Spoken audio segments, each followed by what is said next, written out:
शनिवारचा अभ्यास सत्र जे गेले वर्षभर सुरू आहे त्याचं आज 12वं सत्र आहे. त्यामध्ये मी आपणा सगळ्यांचे स्वागत करते. आज आपल्यासमोर अत्यंत महत्त्वाच्या विषयाची मांडणी करायला आवर्जून वेळ काढून आलेले प्राध्यापक डॉक्टर नीरज हातेकर सर यांनाही मी विनंती करते त्यांनी मंचावर यावं. माधुरीताई सुमंत त्यांना मी विनंती करते त्यांनी विचारमंचावर येऊन बसावं. आज मला खूप आनंद होतो आहे की 12 अभ्याससत्राची ही 12 सत्र आपण 12व्या सत्रापर्यंत पोहोचलेलो आहोत आणि अभ्याससत्राचा हा जो काही प्रवास आहे तो प्रवास हा संस्थेच्या सुरुवातीच्या दिवसांकडे घेऊन जाणारा, संस्थेच्या मूल्यांकडे घेऊन जाणारा, म्हणूनही मला आनंद होतो की हे संस्थेचं कामाचं एक कामाचा धागा आपण पुढे घेऊन चाललो आहोत. संस्थेची पायाभरणी झाली ते आपल्याला सगळ्यांनाच तो इतिहास माहितीच आहे की स्वातंत्र्य लढ्यामध्ये ज्या स्त्रिया रस्त्यावर उतरल्या, चळवळीमध्ये लढल्या, त्या स्वातंत्र्य मिळाल्यानंतर छावणीतून आपण ब्रिटिशांच्या स्वतःची सुटका करून घेतल्यानंतर पुन्हा घरामध्ये कोंडल्या जातील अशी परिस्थिती निर्माण झाली आणि मग त्या स्त्रियांच्या सबलीकरणासाठी, स्त्रियांच्या विकासासाठी सतत काही करत राहिलं पाहिजे अशी अस्वस्थता सतत असलेल्या तेव्हाच्या चळवळीतल्या महिला कार्यकर्त्यांनी, म्हणजे त्याच्यामध्ये अगदी अनुसूयाताई लिमये ज्यांचं नाव आपल्याला संस्थापक अध्यक्ष म्हणून आपण आदराने घेतो, प्रमिलाताई दंडवते असतील, कमल पाध्ये असतील, लीलाताई चितळे, माई केदारी, मंगला पारीख, सुशीला अंबिके, आवाबेन देशपांडे, सुमतीताई गोरे, विमलताई गरुड अशा त्या 20 वर्षांमधल्या या सगळ्या कार्यकर्त्यांनी संस्थेची पायाभरणी केली. स्त्रियांच्या आर्थिक सबलीकरणाचा प्रश्न तेव्हा महत्त्वाचा वाटत होता. स्त्रियांना सबल करायचं तर त्यांच्या हाती 2 पैसे असले पाहिजे आणि त्यांचा आत्मविश्वास वाढवला पाहिजे. म्हणून मग स्त्रियांच्या आर्थिक सबलीकरणासाठी त्यांना प्रशिक्षण देणं, त्यांना उत्पन्नाचे, रोजगाराचे मार्ग उपलब्ध करून देणं, पर्याय उपलब्ध करून देणं हा कामाचा धागा होता. आणि त्या बरोबरीनं समाजाच्या घडामोडींशी त्यांना जोडलेलं ठेवणं, समाजाच्या स्वातंत्र्य, लोकशाही, सामाजिक न्याय अशा तत्वांशी, मूल्यांशी त्यांची बांधिलकी टिकवून ठेवणं ही सुद्धा तळमळ त्या कामामध्ये होती. आणि त्यामुळे तेव्हापासून एक पायंडा पडत गेला की आर्थिक सबलीकरणासाठी जे काही प्रशिक्षण वर्ग चालतील, जी कामं आपण सामूहिकरित्या घेऊ, त्या कामांमधूनच वेळ काढून अभ्यास शिबिरं तेव्हा घेतली जात होती. हे सगळ्या या जुन्या कार्यकर्त्यांकडून ऐकायला मिळतं, रिपोर्ट्समधून पाहायला मिळतं, वाचायला मिळतं. तेव्हा खूप प्रेरणा मिळते की त्या अभ्याससत्रांमध्ये लांबून लांबून स्त्रिया येत होत्या, एकत्र 2 दिवस राहत होत्या आणि नवीन नवीन माहिती घेत होत्या. तशी कुठलीही माध्यमं नसताना या अभ्याससत्रांमधून, अभ्यास शिबिरांमधून स्त्रियांना ज्ञान आणि माहिती मिळत होती. आणि तो धागा पुढे घेऊन आम्हाला असं वाटलं की आत्ता सध्याची परिस्थितीसुद्धा आपली ह्या राज्यघटनेच्या मूल्यांची बांधिलकी टिकवून ठेवण्यासाठीचे प्रयत्न सातत्याने आणि वेगवेगळ्या समूहांमध्ये व्हायला पाहिजेत. त्यामुळे इतर अनेक कार्यक्रम चालू असताना आम्हाला वाटलं की सतत आपण महिन्यातून एकदा तरी भेटावं, काही विषयांवर बोलावं, काही वाचावं एकत्र, त्याच्यावर चर्चा करावी, समजून घ्यायला मदत करावी एकमेकांना. म्हणून ही अभ्याससत्र सुरू झालं. अभ्याससत्रांचा कार्यक्रम घेण्यात आला. 12 अभ्याससत्रांमध्ये वेगवेगळे विषय पुढे आले. वेश्याव्यवसायातल्या स्त्रिया असतील, त्यांचा व्यवसाय, वेश्याव्यवसायाला व्यवसाय म्हणायचं का इथपासून चर्चा, राजकारण आणि राजकारणामधल्या स्त्रियांचा सहभाग याच्यावर चर्चा झाली. महात्मा गांधीजी आणि स्त्री पुरुष समानता या विषयावर ॲडव्होकेट निशा शिवरकरांनी लिहिलेल्या पुस्तकावर चर्चा झाली. लेखिका कार्यकर्त्या सरिता आव्हाड यांच्याशी संवाद झाला. निवडणूक रोख्यांचं राजकारण काय आहे हे सर्वसामान्यांना सोप्या भाषेत समजावून सांगायला किरण मोघे आपल्याशी बोलल्या. समान नागरी कायद्याचा स्त्रियांच्या नजरेतून अर्थ काय याचं डॉक्टर जया सागडे यांनी मांडणी केली. लोकसभा निवडणुकांचे निकाल आल्यानंतर स्त्रियांच्या नजरेतून ते निकाल काय म्हणतात याच्याबद्दल कॉम्रेड मुक्ता मनोहर बोलल्या. अर्थशास्त्र ह्या विषयाशी आपण जरा फटकून असतो असं आम्हाला खूप वाटत होतं आणि जी वस्तुस्थिती आहे, म्हणून त्याच्यावर आपण 3-4 सलग सत्र चर्चेला घेतली की अगदी अर्थशास्त्राचा आपल्या जगण्याशी काय संबंध आहे, केंद्रीय अर्थसंकल्पाची बांधणी कशी केली जाते, त्यात आपण काय समजून घेतलं पाहिजे, आपल्याला काय माहिती असलं पाहिजे. अर्थात यातली अनेक सत्र अशी होती की जी अस्वस्थ करून जाणारी होती. म्हणजे अर्थसंकल्प हा कुठेतरी बिरबलाच्या खिचडीसारखा वरती शिजतो आणि आपला त्याच्याशी एका अर्थाने काही संबंधच राहत नाही, आपलं पोहोचच नसते असं पण वाटलं. आणि तिथल्या तिथे कितीही ॲडजस्टमेंट्स केल्या तरी पण आपल्या प्राधान्यक्रमांना देशाच्या अर्थव्यवस्थेमध्ये काही आरोग्य असेल, शिक्षण असेल, त्याच्यामध्ये काही स्थानच नाही आहे हे समजणं हे नकारात्मकसुद्धा होतं. पण ते विषय समजून घेणं हे आमच्यासाठी खूप ताकद देणारं होतं. असे अनेक विषय, मग जेंडर बजेटबद्दल आपण बोललो, लैंगिक अत्याचारांबद्दल आपण बोललो. आज या टप्प्यावर आलेलो आहोत की एकंदर ज्या आर्थिक घडामोडी आहेत त्याचा कष्टकरी स्त्रिया कुठे आहेत त्या घडामोडींमध्ये. त्यामुळे हा विषय आपण बोलण्यासाठी डॉक्टर हातेकरांशी चर्चा केली. या अभ्याससत्राचं आणखीन एक वैशिष्ट्य असं की हा कुठलाही आर्थिक आधाराशिवाय आपण चालू ठेवलेला कार्यक्रम आहे आणि तुम्ही सगळे मित्रमंडळी साथीला आहात म्हणून खूप प्रोत्साहनही वाटतं. म्हणजे अभ्याससत्राचं अनाऊन्समेंट केली की कोणीतरी फोन करून अगं काही मदत हवी आहे का. आज इथे नेहमी आपण संस्थेच्या सभागृहामध्ये कार्यक्रम घेतो, आज उपस्थिती जास्त आहे असं वाटलं म्हणून वेगळ्या हॉलमध्ये आपण कार्यक्रम घेतोय. कळल्यावर मित्रांनी फोन करून विचारलं की संयोजनात काही मदत हवी आहे का. अभ्याससत्र हा संस्थेचा एकट्याचा कार्यक्रम नसून आपल्या सगळ्यांचा कार्यक्रम आहे याची नेहमी खात्री तुम्ही लोक आम्हाला देता. म्हणून मला खूप आनंद वाटतो आणि आत्मविश्वास वाटतो की हो आपण हे काम करत राहिलं पाहिजे. तर तुमच्या सगळ्यांच्या पाठिंब्यामुळे विषय सुचवण्यामध्ये पण मित्रांचा सगळ्यांचा सहभाग आहे. त्यामुळे तुमच्या सगळ्यांच्या सहभागातून हे कार्यक्रम आपण पुढे नेत आहोत. 1 वर्ष पूर्ण झाले, अर्थातच इथे थांबणार नाही आहोत, हे काम चालू ठेवायचं आहे. त्यामुळे इथून पुढेही अभ्याससत्रासाठी आपल्या सगळ्यांकडून सूचना महत्त्वाच्या आहेत. टीका सूचना सगळ्यांचंच स्वागत आहे. एवढं बोलून मी माझी प्रस्तावना थांबवते.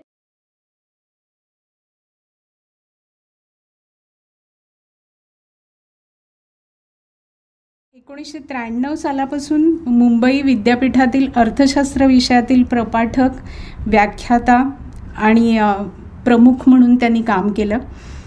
2014 ते 17 या काळात मुंबई विद्यापीठातील school of economics and public policy या अध्यासनाचे संचालक म्हणून त्यांनी काम पाहिलं. केम्ब्रिज युनिव्हर्सिटीमधील व्हिजिटिंग फेलो म्हणून आणि स्मट्स व्हिजिटिंग फेलोशिपचे ते मानकरी आहेत. विद्यापीठातील PhD स्टुडंट्सच्या गायडन्सच्या कामाबरोबर ॲम्स्टरडॅम युनिव्हर्सिटीतील PhD स्टुडंटसाठीही त्यांनी त्यांच्या मुंबईच्या संशोधनात लोकल सुपरवायझर म्हणून त्या संशोधनातही सरांचा सहभाग राहिलेला आहे. सरांच्या हाताखाली 15 प्रबंध आत्तापर्यंत पूर्ण झालेले आहेत. विद्यापीठातील कार्यकाळात त्यांनी व्यवस्थापकीय आणि संस्थात्मक विकासासाठी केलेलं जे योगदान आहे ते अतिशय महत्त्वपूर्ण आहे. सध्या सर बँगलोरमधील अझीम प्रेमजी युनिव्हर्सिटीमध्ये अध्यापनाचं काम करत आहेत. आजपर्यंत वेगवेगळ्या मराठी आणि इंग्रजी नियतकालिकातून, पुस्तकातून 100पेक्षा जास्त अभ्यासपूर्ण महत्त्वाच्या विषयांवरील सरांचे लेख प्रसिद्ध झालेले आहेत. यात विशेषतः शेतकरी, आदिवासी, अगदी मुंबईतले पानवाले, त्यांचे प्रॉपर्टी राईट्स, सोशल कॅपिटल आणि असंघटित क्षेत्रातील उदरनिर्वाहाची साधनं अशा आणि आशिया खंडातील आर्थिक विकास अशा एवढ्या मोठ्या स्पॅनमध्ये अनेक विषयांवर अतिशय महत्त्वपूर्ण शोधनिबंध त्यांनी लिहिले आहेत जे त्यांच्या अभ्यासाचंच वेगळेपण दाखवून देतात. प्रिन्सिपल्स ऑफ इकॉनॉमेट्रिक्स या पुस्तकाचे लेखन त्यांनी केलं आहे, तर 2 जुने अर्थशास्त्रीय ग्रंथ या खंडाचं संपादनही त्यांनी केलं आहे. याशिवाय अनेक चर्चासत्र, कार्यशाळांमध्ये त्यांचा सहभाग असतोच. आणखीन महत्त्वाचं म्हणजे ग्रासरूट लेवलवर काम करणाऱ्या संस्थांबरोबरही त्या संस्थांचे विश्वस्त सल्लागार म्हणून त्यांचं योगदान खूप महत्त्वाचं आहे आणि त्यांचं मनापासून मी स्वागत करते. समाजवादी महिला सभेच्या अध्यक्षा वर्षाताई गुप्ते यांना विनंती करते की त्यांनी आपल्याकडून एक छोटीशी भेट सरांना द्यावी आणि त्यांचं स्वागत करावं.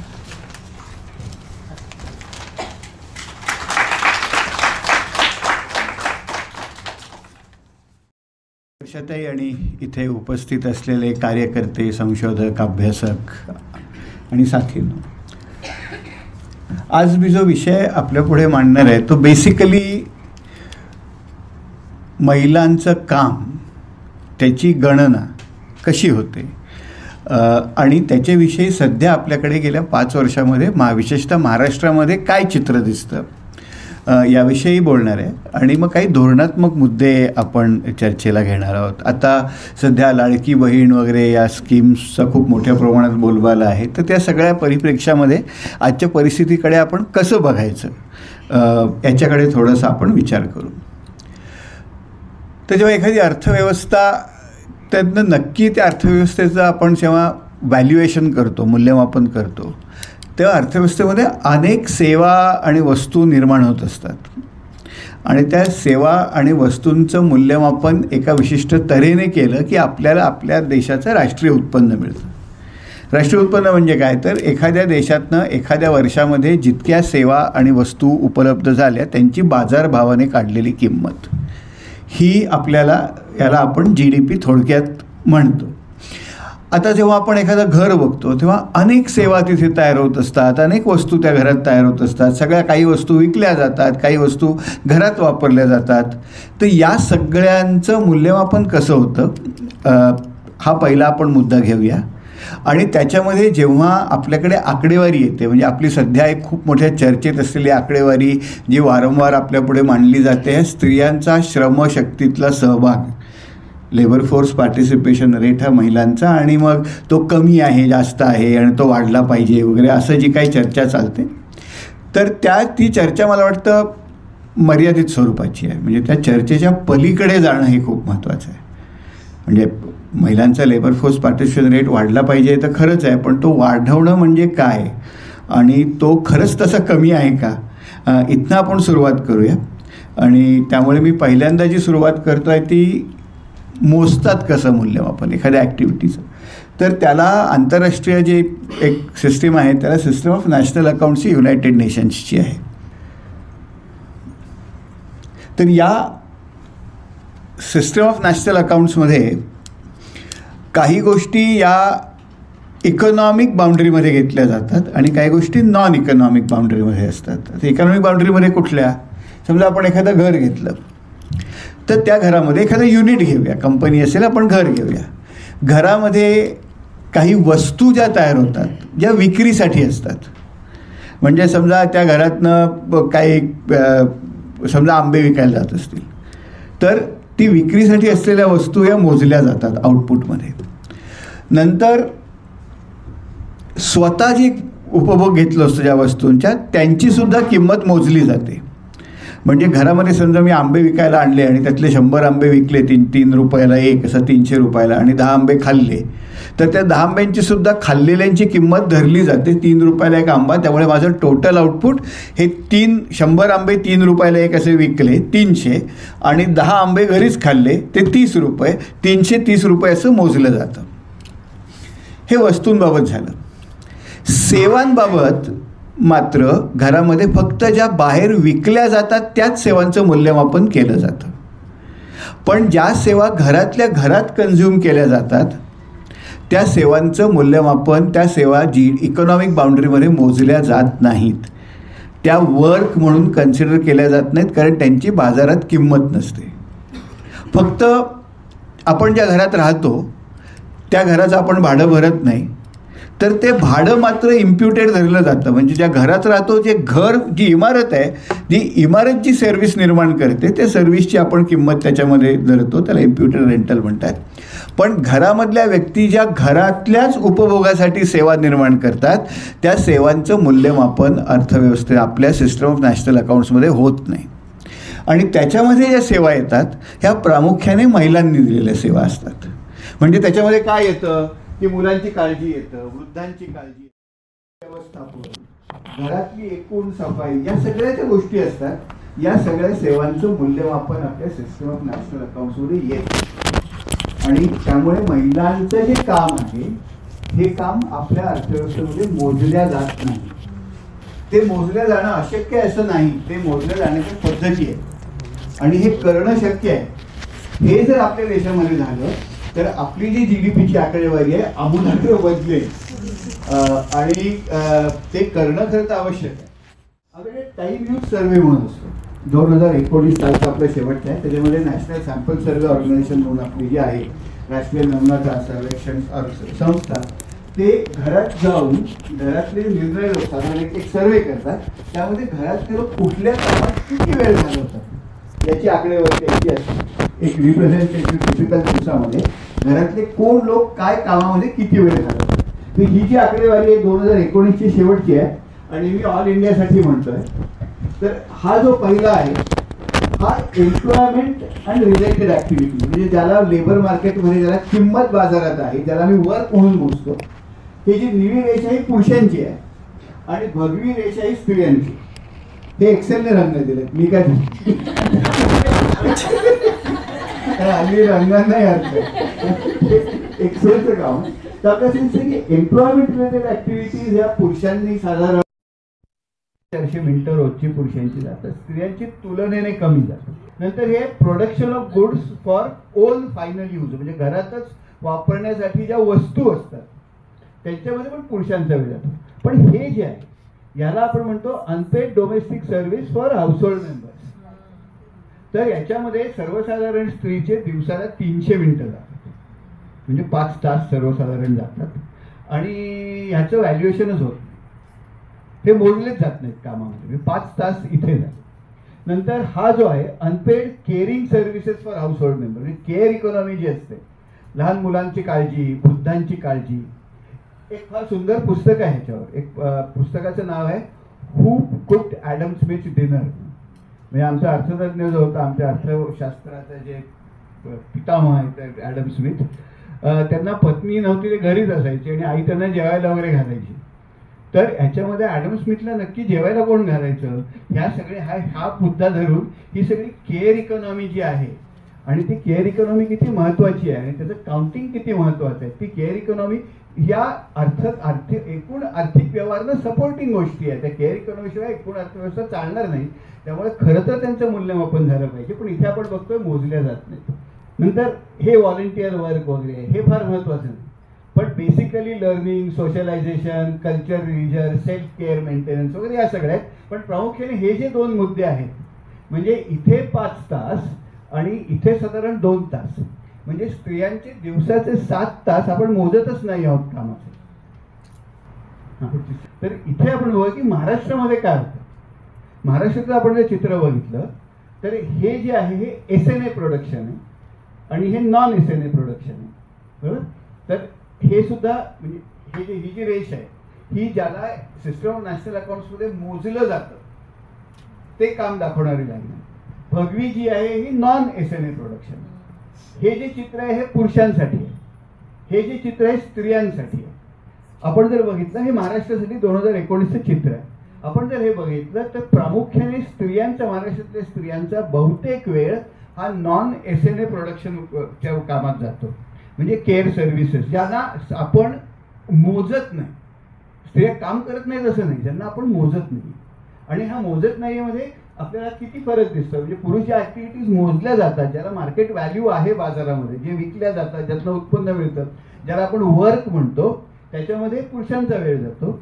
पण ज्याला आपण वर्क म्हणून मोजत नाही त्या प्रामुख्याने कामं ती स्त्रियांची आहे. स्त्रियांचं साधारण दिवसाला 350-400 मिनिटं त्याच्यातच जातात. आता पेड अँड अनपेड ॲक्टिव्हिटी, पुन्हा हे आपल्याला चित्र दिसतंय की हे जे चित्र आहे SNA आणि नॉन SNA, म्हणजे पेड आणि अनपेड ॲक्टिव्हिटीज. हे पेड, हे अनपेड ॲक्टिव्हिटीज आहेत. लोकांचा वेळ जो घालतो पुरुष आणि स्त्रियांचा, हे स्त्रियांसाठी चित्र आहे, हे पुरुषांसाठी चित्र आहे.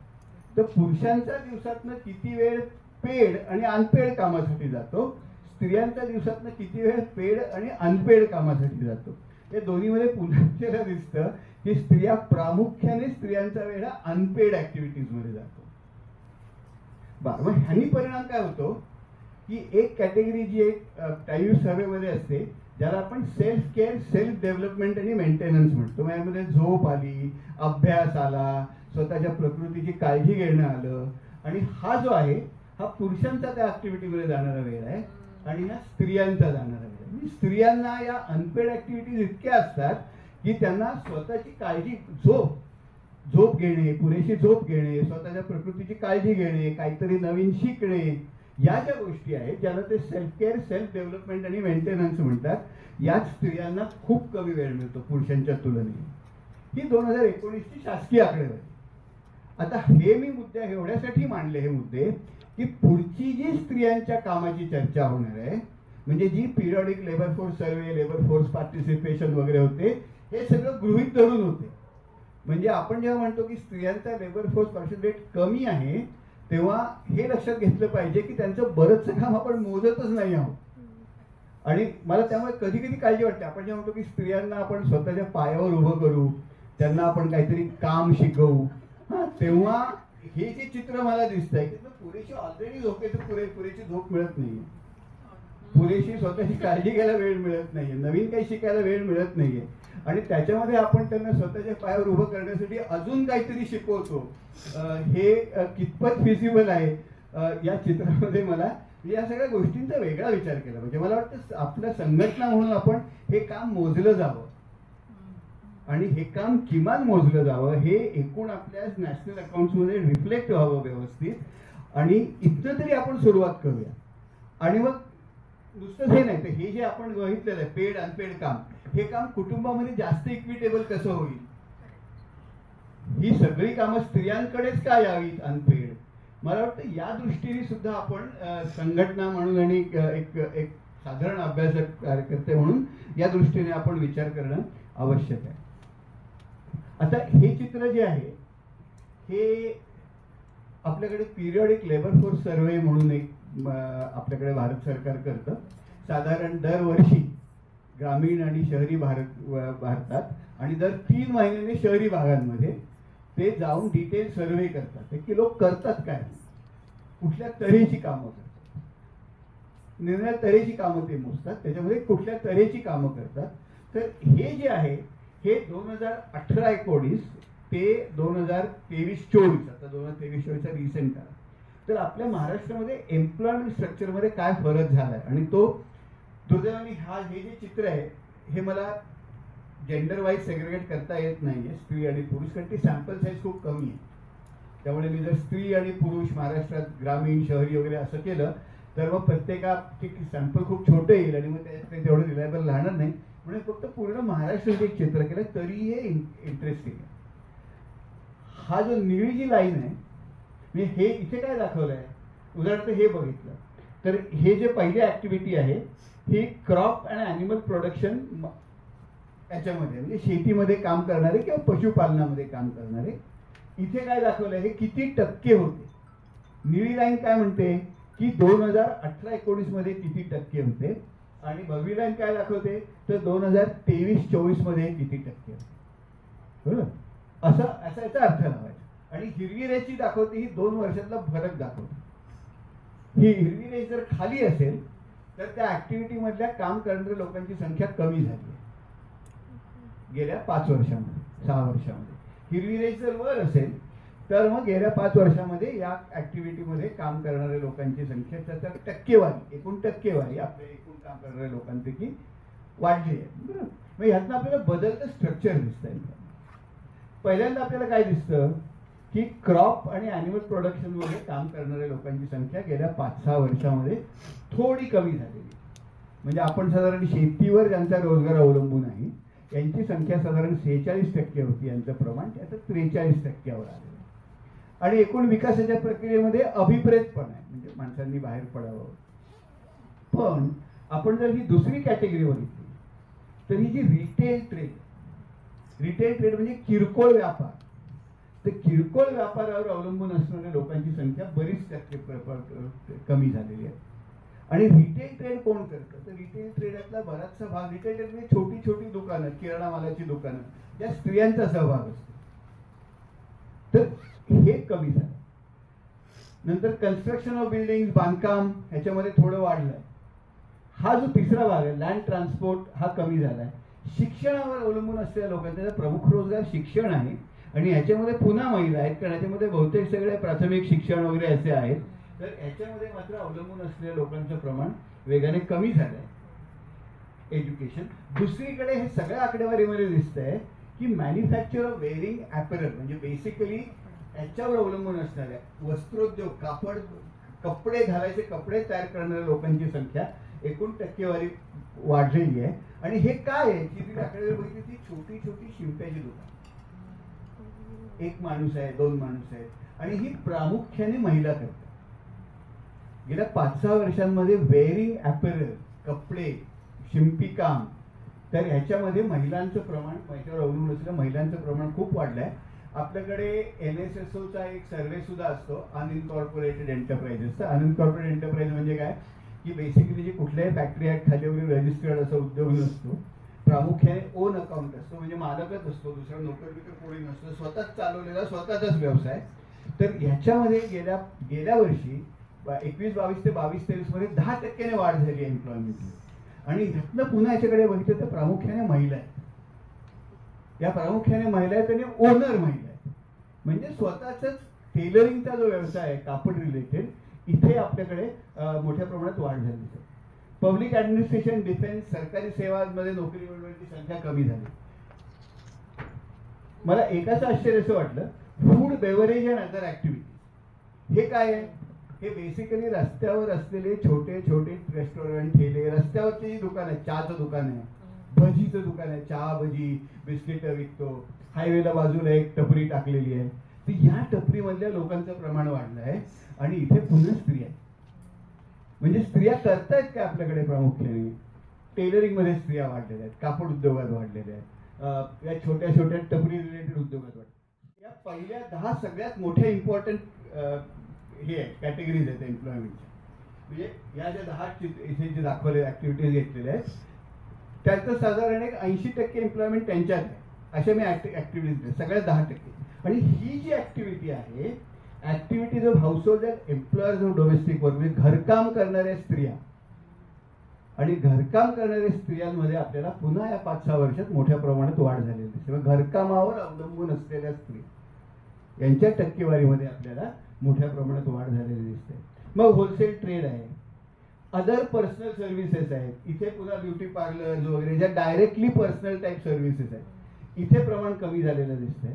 मग बाकीचे मॅन्युफॅक्चर ऑफ फूड प्रोडक्ट्स, म्हणजे अन्नावर प्रक्रिया करून विकण्यामध्ये, म्हणजे बेसिकली आपल्याला एक थोडंसं इथे काय दिसतंय की 2-3 जी सेक्टर्स मोठी वाढली आहेत. घरकाम करणारे आहेत, किंवा छोटे छोटे कपडे शिवणे, वस्त्रोद्योग करणारे आहेत, किंवा रिटेल ट्रेड आहे. तर हे जे सेक्टर्स वाढलेले आहेत, हे प्रामुख्याने स्त्रियांचे कामाचे क्षेत्र, इथे प्रामुख्याने स्त्रिया आहेत. त्या आकडेवारीमध्ये जर बारकाईने बघितलं, छोटीशी पुस्तिका निवडणुकीच्या पार्श्वभूमीवर महाराष्ट्राचा बेरोजगार नामा म्हणून, तर त्यातनं शासकीय आकडेवारी, त्यातनं काय नक्की चित्र दिसतं हे थोडंसं मतदारांना कळावं आणि काय त्याच्यात असं. तर हे जे टेबल आहे, पहिलं आपण बेरोजगारीचा दर बघू. ही जी आकडेवारी आपण बघतो, ही काय आकडेवारी? तर आपल्याकडे जो पिरियॉडिक लेबर फोर्स सर्वे होतो, पिरियॉडिक लेबर फोर्स सर्वेमध्ये लेबर फोर्स पार्टिसिपेशन रेट असा असतो. लेबर फोर्स पार्टिसिपेशन रेट म्हणजे काय की एकूण समजा 100 महिला काम करण्याच्या वयात असतील, किंवा 100 पुरुष असतील 15 ते 59 वयातले, आणि त्यातले समजा 40, या 100 पैकी समजा 40 आयदर काम करत असतील किंवा काम शोधत असतील, तर त्यांना आपण इन द लेबर फोर्स म्हणतो.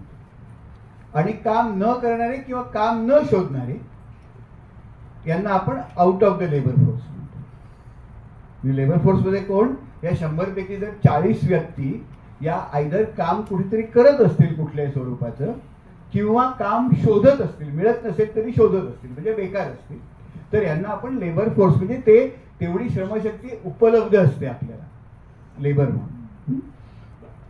इथे जेव्हा आकडेवारी बघतो तेव्हा हे दोन्ही पुरुषांचे कॉलम, शहरी पुरुष आणि ग्रामीण पुरुष असं आहे. आपल्याला दिसतं की पुरुषांमध्ये 70-75% साधारण 77% व्यक्ती या श्रमशक्तीत लेबर म्हणून उपलब्ध असतात. अर्बन स्त्रियांमध्ये जर बघितलं तर हे प्रमाण फक्त 28%, 28.5%. हे वाढलं आहे. म्हणजे 18-19 मध्ये 21% होतं, त्याचं 28% झालेलं आहे. ग्रामीण स्त्रियांमध्ये हे प्रमाण जास्त होतं तुलनेने शहरी, पण तरी आता ते 44% आले. म्हणजे आपल्या ग्रामीण भागामध्ये साधारण 100 स्त्रियांपैकी 44% स्त्रिया या श्रमशक्ती म्हणून आपण ज्याला SNA सिस्टम मध्ये वर्क म्हणतो त्याला उपलब्ध आहे. हा महत्वाचा लक्षात घेतला पाहिजे, स्त्रियांचं पण आणि शहरी स्त्रियांचं पण. आता आपल्या पुढे जेव्हा हा मुद्दा सातत्याने मांडला जातो की आपला लेबर फोर्स पार्टिसिपेशन रेट कमी आहे, तो वाढला पाहिजे, तेव्हा आपण मगाशी जे बघितलं की जे आपण मोजत नाही होत ते काम किती करतायत स्त्रिया, आणि स्त्रियांना पुरुषांच्या तुलनेत किती मोकळा वेळ कमी मिळतं. या बॅकग्राऊंडमध्ये आपण असंही म्हणतोय की आता हे जे लेबर मार्केट मधलं काम आहे हे सुद्धा स्त्रियांनी वाढवावं. हे कितपत फिजिबल आहे हे मला माहीत नाही. आणि बऱ्याच वेळा म्हणून जी चर्चा होते की स्त्रियांचा लेबर फोर्स पार्टिसिपेशन रेट वाढला पाहिजे, तर माझं असं म्हणणं आहे की ते नक्की काय करतात हे आपण आधी समजून घेऊया. त्यांचा तो वाढवणे खरंच फिजिबल आहे का? कारण होतंय काय की हा जो रेट वाढलाय ना, हा काही आनंदाने स्त्रियांना उत्तम कामं मिळतात म्हणून वाढत नाहीये. हा जर नीट आकडेवारी आपण बघितली तर हा डिस्ट्रेसमुळे वाढलेला आहे. म्हणजे उदाहरणार्थ, कारण रोजगार कमी आहे, जी कामं स्त्रिया करतायत त्यात पुरेसा रोजगार मिळत नाहीये, तर चांगल्या दर्जाचा रोजगार नाहीये, पण परिस्थितीच्या रेट्यामुळे या स्त्रियांना ही कामं करायला लागतात. म्हणजे ह्यातल्या बऱ्याचशा स्त्रिया, उदाहरणार्थ शहरी ग्रामीण भागातल्या स्त्रिया या एकतर शेतमजूर आहेत किंवा अनपेड फॅमिली वर्कर्स आहेत. ते आपण सगळं स्ट्रक्चर बघूया. आणि म्हणून आपण हे लेबर फोर्स पार्टिसिपेशन रेटचा वगैरे विचार करताना थोडा तो काळजीपूर्वक, म्हणजे माझं शेवटी मी असं म्हणणार आहे की गरज आज कशाची आहे? गरज आज स्त्रियांसाठी एकतर चांगला दर्जेदार रोजगार निर्माण करण्याची आहे, नंतर ते जे इतर अनपेड फॅमिली वर्क करतात त्याची नीट नोंद घेण्याची आहे, आणि ते काम त्यांना अधिक सुकरपणे कसं करता येईल हे बघणं आवश्यक. या 3 दिशांनी आपण गेलं पाहिजे. आणि आपण फक्त जेव्हा लेबर फोर्स पार्टिसिपेशन रेटवरच चर्चा करतो, ही जी आमच्या अर्थशास्त्राच्या पॉलिसी सर्कलमध्ये कायम तीच होते आहे, तर ती मला वाटतं ही मिसप्लेस्ड आणि मिसगायडेड चर्चा. आता ही बेकारी आपण कशी मोजतो? बेकारी ही आपल्याला सोपी संकल्पना वाटते, पण जाम गुंतागुंतीची संकल्पना आहे. म्हणजे मी बेकार आहे म्हणजे नक्की काय? तर मी काम शोधतोय पण मिळत नाहीये. पण काम शोधतोय पण मिळत नाहीये. आता मी काम शोधतोय, काम मिळत नाही म्हणून मी एका पिक्चरचं तिकीट काढलंय आणि कोणतरी मला म्हणलं अरे जरा माझा सँडविचचा स्टॉल बघतो का? तुम्ही म्हणलं नाही बाबा मला पिक्चरला जायचं आहे, बरोबर. आता तो सुद्धा तांत्रिकदृष्ट्या बेकारच झाला, कारण तो काम शोधतोय, बरोबर, त्याला मिळत नाहीये काम, आणि मी त्याला पण काम दिलं तर तो नाही म्हणतोय करायला, मग तो बेरोजगार कसा वगैरे असे प्रश्न येतात. त्यामुळे बेरोजगारी संकल्पना मोजताना आपण वेगळ्या टाईम होरायझनवर मोजतो. एक तर आपण परमनंट स्टेटस म्हणतो, म्हणजे वर्षभरातला बहुतेक काळ ही व्यक्ती जर काम शोधत असेल आणि तिला काम मिळत नसेल तर ती व्यक्ती परमनंट स्टेटस अनएम्प्लॉइड.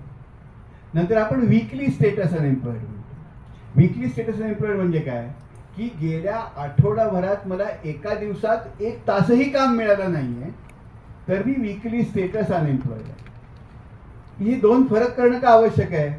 कारण आपल्याकडे असं असतं ना, काही मोसमात काम उपलब्ध असतं, काही मोसमात काम उपलब्ध नसतं. म्हणजे वर्षभर मला काम मिळत नाही, पण आंब्याच्या सीझनमध्ये मला आंब्याचे बॉक्स बांधायला मिळतात. तर मग करंट वीकली स्टेटस प्रमाणे मी रोजगारात असू शकेन, परमनंट स्टेटस प्रमाणे रोजगाराच्या बाहेर असू शकेन. म्हणजे मी ग्रॅज्युएट आहे, मी इंजिनियर आहे, कोकणात राहतो, मी वर्षभर नोकरी शोधतो, मला कुठे मिळत नाही, पण आंब्याच्या सीझनमध्ये आता मला काय करायचं दुसरं नाही म्हणल्यावर मी जाऊन त्या आंब्याचे पेटे बांधतो, मला काहीतरी पैसे मिळतात. तर ते झालं वीकली स्टेटस. आपण याच्यामध्ये फक्त वीकली स्टेटस घेतलं. आणि पुन्हा हा मुद्दा म्हणतो मी की ग्रामीण महिलांचा, ग्रामीण पुरुषांचा बेरोजगारीचा, ग्रामीण महिलांचा बेरोजगारीचा दर आपल्याला दिसता कमी होत चाललेला आहे, बरोबर. 9.5% होता, 3.24% झाला. ग्रामीण पुरुषांचा 9.1 होता, 4.12% झाला. शहरी स्त्रियांमध्ये 14.5% बेकारी होती, ती आता 7.5% आली आहे. या मधल्या काळामध्ये, कोरोनाच्या काळामध्ये शहरी स्त्रियांना आणि शहरी पुरुषांमध्ये बेकारीचं प्रमाण खूप वाढलं. आता ही बेकारी कमी झाली. पण आपण जेव्हा बेकारी कमी झाली म्हणून आकडे बघतो, हा करंट वीकली स्टेटस आहे, त्याची काळजी घेतली पाहिजे. पुढचं चित्र आपल्याला हे दाखवेल. ही आकृती आपल्याला काय दाखवते की ही निरनिराळी राज्य आहेत भारतात. इथे आपण दाखवलं आहे की तिथे बेकारीचा दर स्त्रियांचा, आणि इथे आपण बघतोय दारिद्र्याचं प्रमाण. आता जर इथे बघितलं तर दारिद्र्याचं प्रमाण सर्वात जास्त कुठे आहे? झारखंडमध्ये. बेकारीचा दर सर्वात कमी कुठे आहे? झारखंडमध्ये. बरोबर. दारिद्र्याचं प्रमाण सर्वात कमी कुठे आहे? केरळ आणि गोवामध्ये. बेकारीचा दर सर्वात जास्त कुठे आहे? केरळ आणि गोवामध्ये. का आहे? जिथे गरिबी जास्त, जिथे गरिबी जास्त तिथे बेकारीचा दर कमी असतो, कारण गरिबांना बेकार राहणं परवडत नाही. तो काही ना काही करेल, तो बोरा आणून विकेल, बाजारात विकेल वगैरे वगैरे. वेळेस केरळमध्ये, गोव्यामध्ये इथल्या ज्या मुलींचा आहे, हा म्हणजे रुरल विमेन आहे, इथे शिकलेल्या बायका आहेत, एकूण घरची परिस्थिती बऱ्यापैकी बरी आहे, ते पडेल ते काम करत नाही, त्यामुळे काम शोधतो आहे पण मिळत नाही. ही स्थिती सस्टेन करण्याची जी आर्थिक क्षमता या महिलांकडे आहे. त्यामुळे नुसताच बेकारीचा जर कमी झाला म्हणून आपल्याला आनंद वाटण्याचं काहीही कारण नाही. आणि हे लक्षात घ्यायला पाहिजे की महाराष्ट्रामध्ये, मी पुन्हा पुन्हा मांडतोय, आणि महाराष्ट्रामध्ये आत्ता जी नुकतीच नॅशनल सॅम्पल सर्व्हे ऑर्गनायझेशनची आकडेवारी आली, आपल्याकडे दारिद्र्याचं प्रमाण कशावरनं ठरतं? तर NSSO एक कन्झम्पशन एक्सपेंडिचरचा सर्वे करतं, कुटुंबांचा उपभोग खर्च किती आहे, आणि तो उपभोग खर्च एखाद्या मर्यादेच्या खाली असेल तर त्या कुटुंबाला आपण दारिद्र्य रेषेखाली म्हणतो. आत्ताची जी आकडेवारी आहे 22-23 सालची, ही आत्ताची गेल्या वर्षी रिलीज झाली, म्हणजे 2011-12 साली एक सर्वे झाला होता. त्यानंतर दर 5 वर्षांनी हे सर्वे होणं अपेक्षित आहे. 5 वर्षांनी आपल्याला कळतं दारिद्र्याचं काय झालं. 17 साली आला सर्वे, पण तो गव्हर्नमेंटने रद्द करून टाकला. आम्हाला सांगितलं नाही की कशासाठी तो आम्ही आकडेवारी वापरणार नाही. 22-23 साली पुन्हा सर्वे आला. ही आकडेवारीनंतर काही अर्थतज्ञ असं म्हणाले की 2011 सालची जी दारिद्र्य रेषा होती, ही दारिद्र्य रेषा वापरली तर आता आपल्या देशातलं दारिद्र्य गेलेलं आहे. का गेलं आहे? तर ती दारिद्र्य रेषा एवढी कमी आहे की त्याच्या खाली आता कोणाला जिवंतच राहणं शक्य नाही. त्यामुळे त्या रेषेखाली, म्हणजे 1 रुपया जर दारिद्र्य रेषा असेल तर त्याच्या खाली कोण जगूच शकणार नाही. त्यामुळे ऑटोमॅटिकली गरीब त्याच्या खाली कोण राहणार नाहीत. त्यामुळे सुरजित भल्ला नावाचे एक अर्थतज्ञ आहेत, कुठल्याही अर्थांचे डावे वगैरे नाही आहेत, त्यांनी असं म्हटलं की आपण आता स्वतःला लोअर मिडल इन्कम कंट्री म्हणतो. आपण आहोत जागतिक बँकेच्या क्रायटेरियाप्रमाणे आपण आता कनिष्ठ मध्यम वर्गासाठी जी दारिद्र्य रेषा असते ती दारिद्र्य रेषा आपण आता वापरली पाहिजे. आणि ती दारिद्र्य रेषा वर्ल्ड बँकेने दिलेली आहे काय असावी. ती दारिद्र्य रेषा जर आपण भारतासाठी वापरली तर भारतामध्ये ग्रामीण दारिद्र्य हे 25% आहे, बिहारमध्ये 23.5% आहे, महाराष्ट्रामध्ये 26.5%. आज महाराष्ट्रामध्ये ग्रामीण दारिद्र्य हे बिहारपेक्षा जास्त आहे, आणि महाराष्ट्रापेक्षा जास्त ग्रामीण दारिद्र्य फक्त UP, झारखंड, छत्तीसगड, ओडिशा, पश्चिम बंगाल या राज्यांमध्ये आहे, आणि मध्य प्रदेश. बाकी सगळ्या राज्यांमध्ये ग्रामीण दारिद्र्य हे आपल्यापेक्षा खूप कमी आहे. मी दक्षिण भारतात राहतो, तिथे तर खूप वेगळी परिस्थिती आहे. म्हणजे मी जर कर्नाटकात राहतो, तामिळनाडूच्या मध्ये राहतो, त्या बाउंड्रीवर राहतो, गावं जी बघतो त्या गावातले लोक, त्यांची उत्पन्न, याच्यामध्ये मला जमीन आसमानाचा फरक दिसतो. दुसरा भाग अत्यंत महत्वाचा आहे जो मिस आउट झाला या चर्चेमध्ये. आमच्याकडे विषमता मोजतात. विषमता मोजण्यासाठी जिनी कोएफिशियंट असतो, म्हणजे किती विषम आहे एखादी अर्थव्यवस्था. हा जिनी कोएफिशियंट हा 0 असेल तर सगळे समान, आणि 1 असेल तर मग एकाच माणसाकडे सगळी संपत्ती, बाकी कुणाकडे, म्हणजे टोकाची विषमता.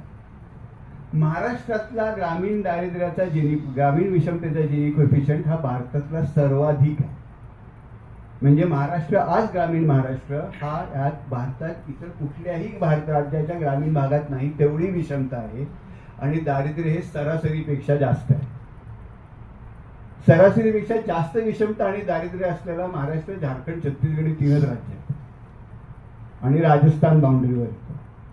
त्यामुळे ग्रामीण महाराष्ट्र हा आता बिमारू राज्यांच्या मध्ये आपण ग्रामीण महाराष्ट्राचा विचार केला पाहिजे, की हे आपण स्वीकारत नाही आहोत. अजूनही महाराष्ट्र किती आर्थिकदृष्ट्या प्रगत वगैरे याच्यामध्ये आहोत, पण ग्रामीण महाराष्ट्राचं चित्र आज खूप वेगळं आहे. ही आपली आकडेवारी सांगते. आपण मान्य का करत नाही हे मला माहीत नाही, आणि हे म्हणजे माझ्यासारखा कोण असा हे म्हणत नाही आहे, ज्याला लिबरल वगैरे नावं तुम्ही लावली आहेत, किंवा हे तुमच्या सरकारच्या जवळचे असलेले अर्थतज्ञ सांगतायत सुरजित वल्ल्यांसारखे.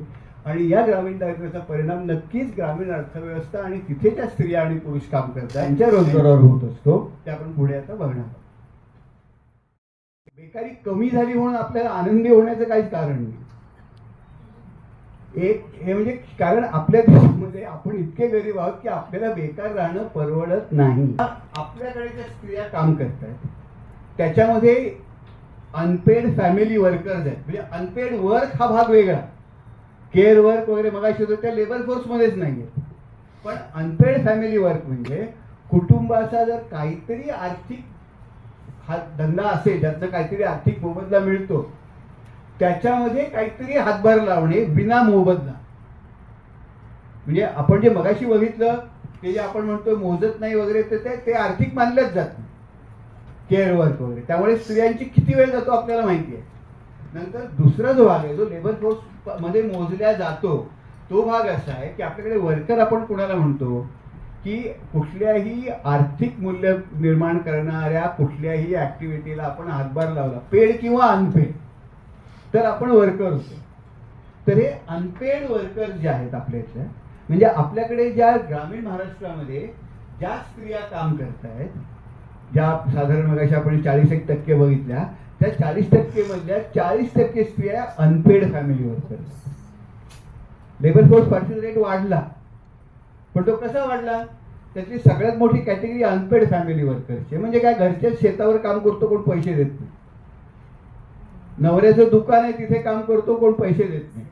आणि हे लक्षात घ्यायला पाहिजे की आपली एम्प्लॉयमेंटचं जो मेजर आहे हे गेला आठवडाभरातनं एका दिवसातनं 1 तास काम केलं तरी तुम्ही मला वर्कर मोजता. म्हणजे बेसिकली माझ्या नवऱ्याचं दुकान आहे, पडवीत गोळ्या बिस्किटं वगैरे विकतो, मी तिथे जाऊन सकाळी झाडू मारते, त्या बरण्या बिरण्या पुसते, उडलेली धूळ काढून टाकते, मी ऑटोमॅटिक तुमच्या वर्करमध्ये काढली जाते. असा तो लेबर फोर्स पार्टिसिपेशन रेट जो वाढतो महिलांचा तो हा भाग. आणि आपल्याला दिसेल की पुरुषांमध्ये प्रमाण किती कमी. हा एक परत दुसरा फरक बघायला पाहिजे की शहरी महिलांमध्ये पण हे प्रमाण कमी, कारण यातल्या बऱ्याचशा महिला या स्वतःच्या शेतावरच काम करणार आहेत आणि ही अपॉर्च्युनिटी शहरांमध्ये उपलब्ध नाही. किंवा छोटीशी टपरी आहे, घरातच दुकान टाकलेलं आहे नवऱ्याने, तिथे काम करते, भजीचं दुकान आहे, खाण्याचं दुकान आहे, मी जाऊन भजी तळते, स्वयंपाक करते, चहा बनवते, हे सगळं जे आहे खानावळ आहे आमची तिथे. तर हे अनपेड वर्क आहे. हा आपला साधारण 40% महिला आपल्याकडे अनपेड फॅमिली वर्क आहेत. पुढे जाऊया. हा, शहरातलं प्रमाण वाढतंय ना, याच्याकडे आपण बघणार आहोत. शहरातलं प्रमाणही वाढतंय. हे सगळं क्रायसिस ड्रिव्हन आहे. बरं, आता स्वयंरोजगार करणाऱ्या लोकांचं म्हणजे आता दुसरी आपल्याकडे लेबर फोर्समध्ये असलेल्या 4 कॅटेगरीज आहेत.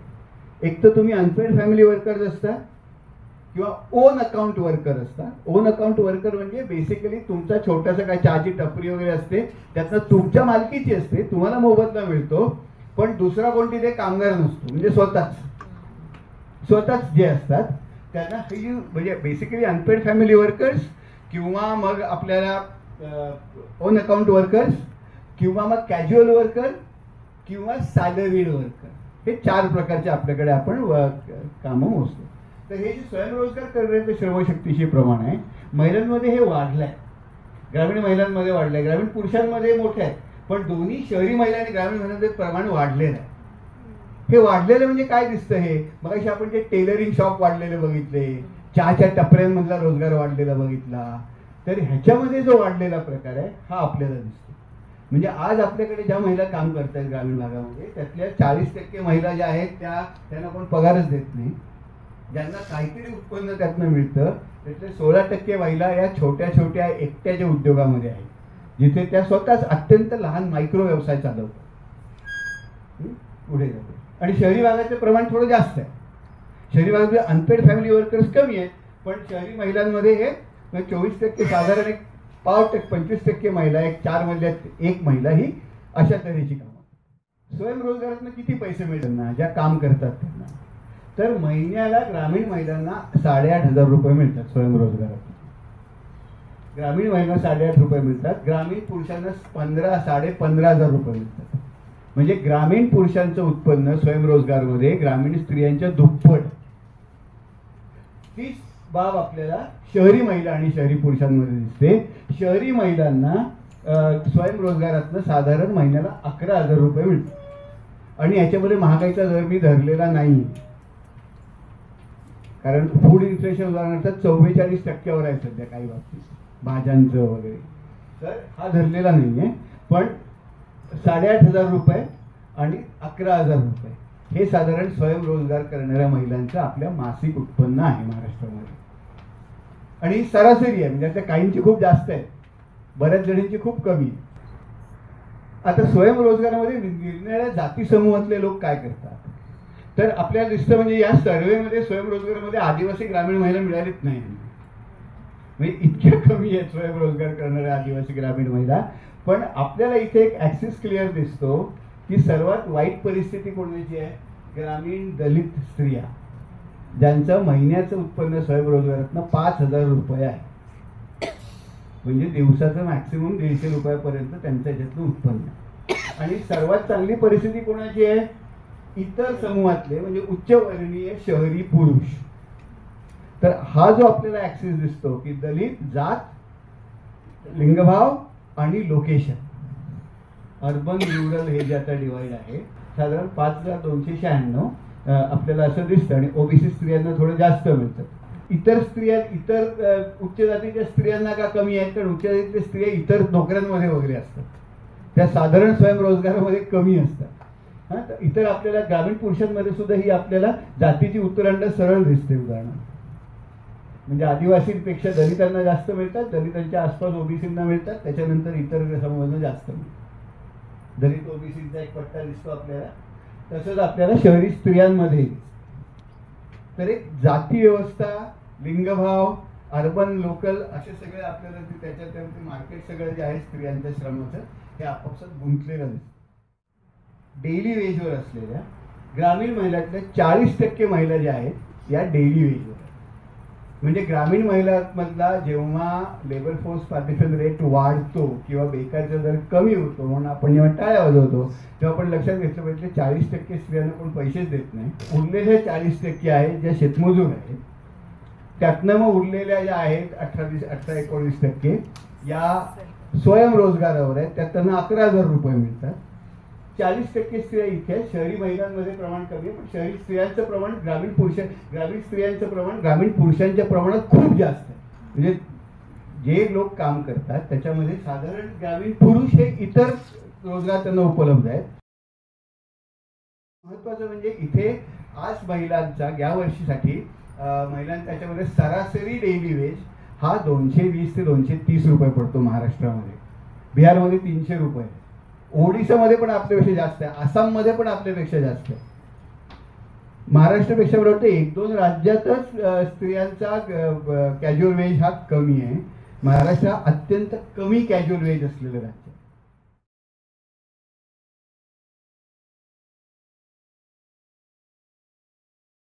महिलांचा आता साधारण 240 रुपये आणि शहरी महिलांचा 283 रुपये. ग्रामीण पुरुषांचा साधारण रोजी 380 रुपये पडते, शहरी पुरुषांची 522 रुपये पडते. पण ग्रामीण स्त्रियांची ही साधारण 240 रुपये ही रोजी आपल्याला पडते आणि ही भारतातल्या सर्वात कमी रोजींपैकी. जातीवार काय पडतं हे पुन्हा आपल्याला बघितलं. दलित स्त्रिया सर्वात कमी 233 रुपये, इतर पुरुष 564. म्हणजे पुन्हा जात म्हणजे कॅज्युअल वर्कर असाल तुम्ही तरीही तुमची जात आणि लिंगभाव, विशेषतः जात, याच्यामध्ये फरक पडतो. लेबर मार्केटला सुद्धा जात असते, लिंगभाव असतो, रोजगाराला सुद्धा त्या PLFSला सुद्धा हे असते. आदिवासी सॅम्पल साईजच कमी. मासिक पगार देणारे नोकरी करणाऱ्यांचे श्रमशक्तीशी प्रमाण म्हणजे महिन्याच्या शेवटी पगार मिळतो. महिलांचं किती प्रमाण आहे? 9.6%. हे वाढलंय खरं 6.8 वरून 9.6, पण आपण मगाशी जे बघितलं यातल्या बहुतांशी घरकाम करणाऱ्या महिला, त्यांना फक्त महिन्याच्या शेवटी पगार मिळतो. म्हणून त्यांना आपण मासिक पगार देणारी नोकरी करण्याचे प्रमाण म्हणतो. पण ह्याच्यामध्ये सोशल सेक्युरिटी असलेले किती आहेत, पेन्शन असलेले किती आहेत, PF असलेले किती आहेत, मेडिकल लीव्ह असलेले किती आहेत, अशाचं प्रमाण दुर्दैवाने तिची सॅम्पल साईज राज्यवार जेव्हा मी करायला जातो अर्बन रुरल तेव्हा ती सॅम्पल साईज खूप कमी पडते मला, त्यामुळे मी इथे ते मांडू शकत नाही. पण याच्यामध्ये बहुतांश स्त्रिया या घरकाम करणार आहेत. शहरी भागांमध्ये स्त्रियांचं प्रमाण जास्त आहे, पण यातले सुद्धा घरकाम करणाऱ्या, शिक्षण वगैरे ते अशा लहान सहान नोकऱ्या करणाऱ्या, पुढे जाऊया आपण, आपल्याला दिसेल ते चित्र. यांचं सरासरी मासिक वेतन किती आहे? हे सरासरी आहे. महिन्याला आपल्याला जे मिळतात मासिक वेतन करून हे साधारण 11-11,5-12,000 रुपये स्त्रियांना मिळतात. घरकाम करणाऱ्या स्त्रिया पण 2-3 ठिकाणी काम करतात, त्यांचं एक मासिक वेतन साधारण या रीतला येतं. शहरी महिलांची परिस्थिती बरी आहे, शहरी पुरुषांची त्यामध्ये बरी आहे, पण ग्रामीण शहरी महिला. पुढे जाऊया. पुन्हा आपल्याला दिसतं दलित स्त्रिया, ग्रामीण दलित स्त्रिया आणि शहरी पुरुष, याच्यामध्ये पुन्हा आपल्याला तो ऍक्सिस दिसतो. आता श्रमशक्तीत नसलेल्या व्यक्ती म्हणजे जे कामं करतात पण ज्याला आपण श्रम दुर्दैवाने मानत नाही, म्हणून हे जे आहे इथे आपल्याला दिसतं की पहिल्यांदा एक तर काय निराश लोक असतात, काही ते श्रमशक्तीत नसतात कारण ते कंटाळून गेलेले असतात. आपल्या यासारखे ऍप्लिकेशन पाठवून काय नोकरीत मिळत नाही, घरीच बसतो, आता नाहीच करत म्हणून. ते यांचं प्रमाण साधारण आपल्याला ग्रामीण पुरुषांमध्ये 2%च्या आसपास आहे. हे फार मोठ्या प्रमाणात नाही. शाळा, आता हे इंटरेस्टिंग, आता काही लोक श्रमशक्तीत नसतात कारण ते शिकत असतात, शाळात असतात, कॉलेजमध्ये असतात. आणि ग्रामीण महिलांमध्ये खूप प्रमाण नाही आहे. ग्रामीणमध्ये ज्या शहरी ज्या काम करत नाही आहेत त्या शाळेत वगैरे नाहीत. आणि महत्त्वाचं म्हणजे यावर्षी 22-23च्या तुलनेत 23-24मध्ये मोठ्या प्रमाणात ड्रॉप झाला आहे. म्हणजे 27% होते प्रमाण 19%वर आलं आहे. आणि शहरी महिलांमध्ये सुद्धा आपल्याला हे प्रमाण ड्रॉप झालेलं दिसतंय. मोठ्या प्रमाणात ड्रॉप आहे, मुली शाळा सोडतायत. हे आकडेवारीमध्ये आपल्याला स्पष्ट दिसतं. पुरुषांच्या बाबत, शहरी पुरुषाबाबत कदाचित तसं म्हणता येईल, पण ग्रामीण पुरुषाबाबत तसं म्हणता येत नाही. पण स्त्रियांच्या बाबतीत हे प्रकर्षाने आपल्याला दिसतंय की त्या शाळेत असणाऱ्या ज्या श्रमशक्तीत, शाळा कॉलेजमध्ये असल्यामुळे श्रमशक्तीत नाहीत अशा स्त्रियांचं प्रमाण इथे घटलेलं आहे. हा वयोगट हा साधारण ते फक्त ती आकडेवारी हेच सांगते की श्रमशक्तीत का नाही, त्यामुळे त्याची कारणं दिलेली असतात. शाळेत शिकते, शाळा कॉलेजमध्ये, त्यामुळे विविध वयोगट असतो.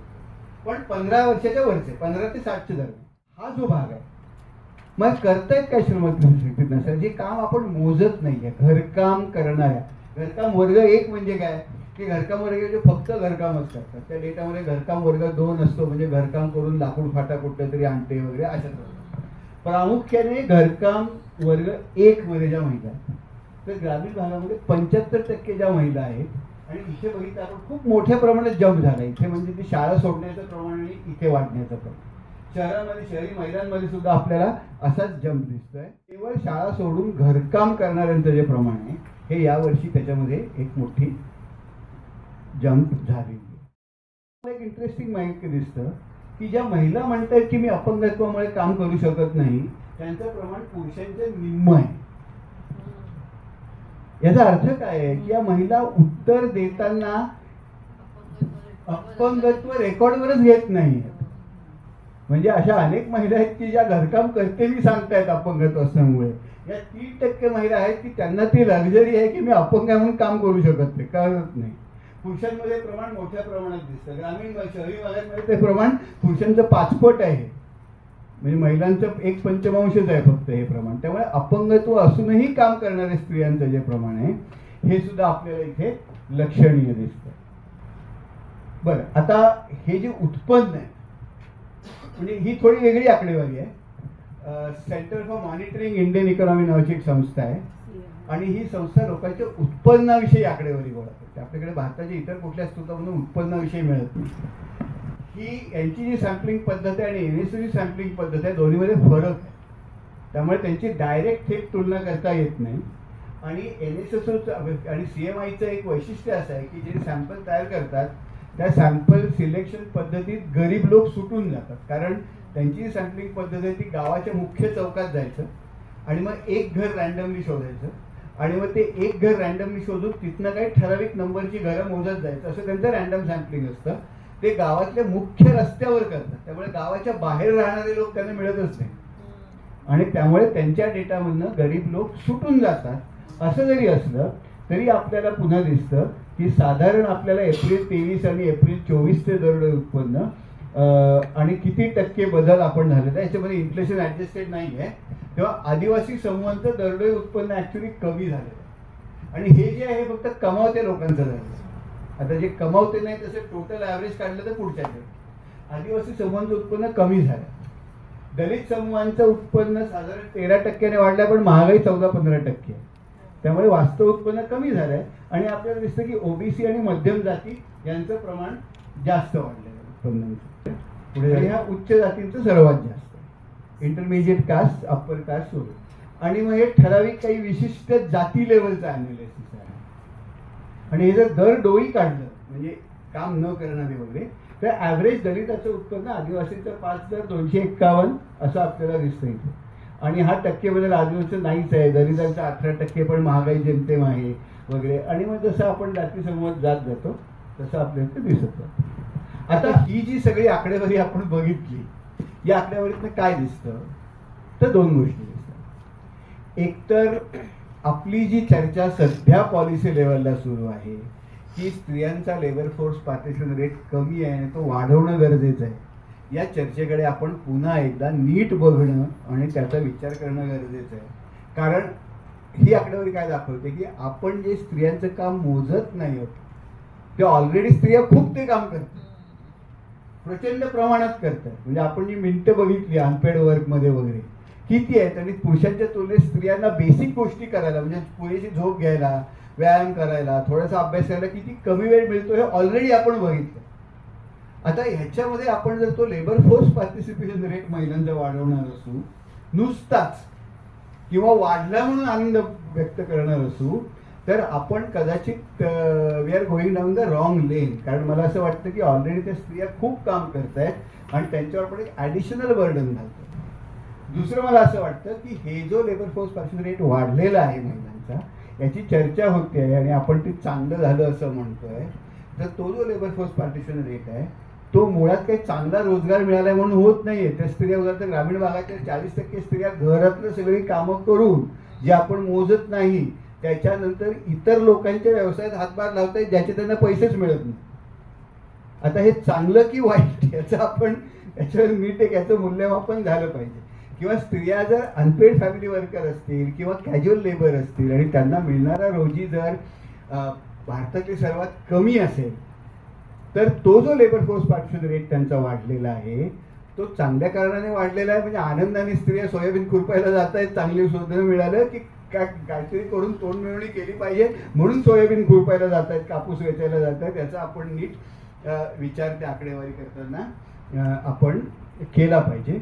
आणि तिसरा महत्त्वाचा मुद्दा म्हणजे हे अनपेड फॅमिली म्हणजे आधीचं जे अनपेड वर्क आहे जे आपण SLAमध्ये धरत नाही, हेही खूप महत्त्वाचं आहे. स्त्रियांच्या रोजच्या वेळाच्या नियोजनाने, स्त्रियांच्या आरोग्याच्या दृष्टीने, स्त्रियांच्या स्वतःच्या विकास क्षमतांच्या दृष्टीने खूप महत्त्वाचं आहे. आणि ते काम सुद्धा अधिक चांगलं कसं करता येईल, म्हणजे ते काम कसं सुलभ होईल, त्या जबाबदाऱ्या कशा सुलभ होतील, कमी कशा होतील, ह्याच्यावर पुरेसा फोकस जो द्यायला पाहिजे तो आपण देत नाही आहोत. म्हणजे घरातलं काम इक्विटेबल जास्त कसं होईल. किंवा आता केअरवर उदाहरणार्थ मला जी मी आकडेवर बघितलं असं दिसलं की जिथे गरिबी जास्त आहे ना तिथे urban labour force participation rate स्त्रियांचा कमी आहे. म्हणजे बिहारमध्ये उदाहरणार्थ गरिबी सर्वात जास्त आहे, आपल्या उदाहरणार्थ झारखंडमध्ये गरिबी सर्वात जास्त आहे आणि urban labour force participation rate स्त्रियांचा कमी आहे. हे का होत आहे? या स्त्रिया गरिबी असूनही लेबर मार्केटमध्ये का दिसत नाही आहेत? कारण इथल्या एकूणच त्या सामाजिक व्यवस्थेच्या मागासलेपणामुळे अनेक गोष्टींचा जो सपोर्ट पाहिजे लेबर मार्केटमध्ये भाग घ्यायला, उदाहरणार्थ फर्टिलिटी रेट सुद्धा त्या भागातले जास्त आहे. बिहारमध्ये, UPमध्ये जन्मदर जास्त आहे. आणि जन्मदर झाला आणि समजा सपोर्ट सिस्टमच काही नसतील तेव्हा त्या मुलांच्या संगोपनाची सगळी जबाबदारी त्या स्त्रियांवरच येते. आणि मग त्यामुळे तिथले लेबर फोर्स पार्टिसिपेशन रेट कमी असतील तर मग आपल्याला इथे बेसिक सुविधा देणं, बेसिक इन्फ्रास्ट्रक्चर देणं.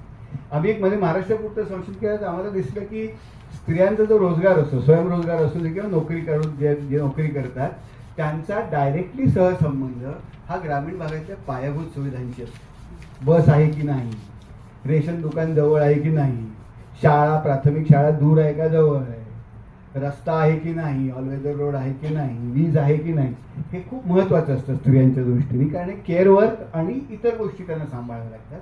त्यामुळे ग्रामीण पायाभूत सुविधांमध्ये आपल्याला कसं जास्त भर देता येईल, मला वाटतं या दृष्टीने आपण एक ब्रॉड विचार केला तर आपल्याला या सगळ्या स्त्रियांच्या कामाचा अधिक जास्त, नुकताच बेकारी कमी झाली किंवा नुसताच लेबर फोर्स पार्टिशन रेट असं सुटा विचार करून चालणार. त्या दृष्टीने आम्ही काही मुद्दे मांडले. ते मुद्दे काय होते की आपल्याला काय करता येईल ह्याच्यामध्ये. एक मुद्दा आम्ही असा मांडला होता की हा स्त्री आणि पुरुष सगळ्यांच्या दृष्टीने होता. थोडासा वेगळा जर आपण विचार केला, म्हणजे सरकार आता म्हणतंय की आम्हाला आपण 4,000 रुपये बेरोजगारांना देणार, असं महाविकास आघाडीची घोषणा. म्हणजे याच्याकडे थोडा वेगळा विचार का नाही करायचा. समजा मी आपल्याकडे बेकारी जर बघितली, खुली बेकारी, तरी खुली बेकारी डिप्लोमा धारक आणि पदवीधारक यांच्यामध्ये कॉन्सन्ट्रेटेड आहे. आपलं शिक्षण जेवढं कमी तेवढी बेकारी कमी असते, कारण तो माणूस काहीतरी करतो. जसं 30च्या वर वय जात असतं तिथे बेकारी कमी, हे आकडेवारी सांगतात.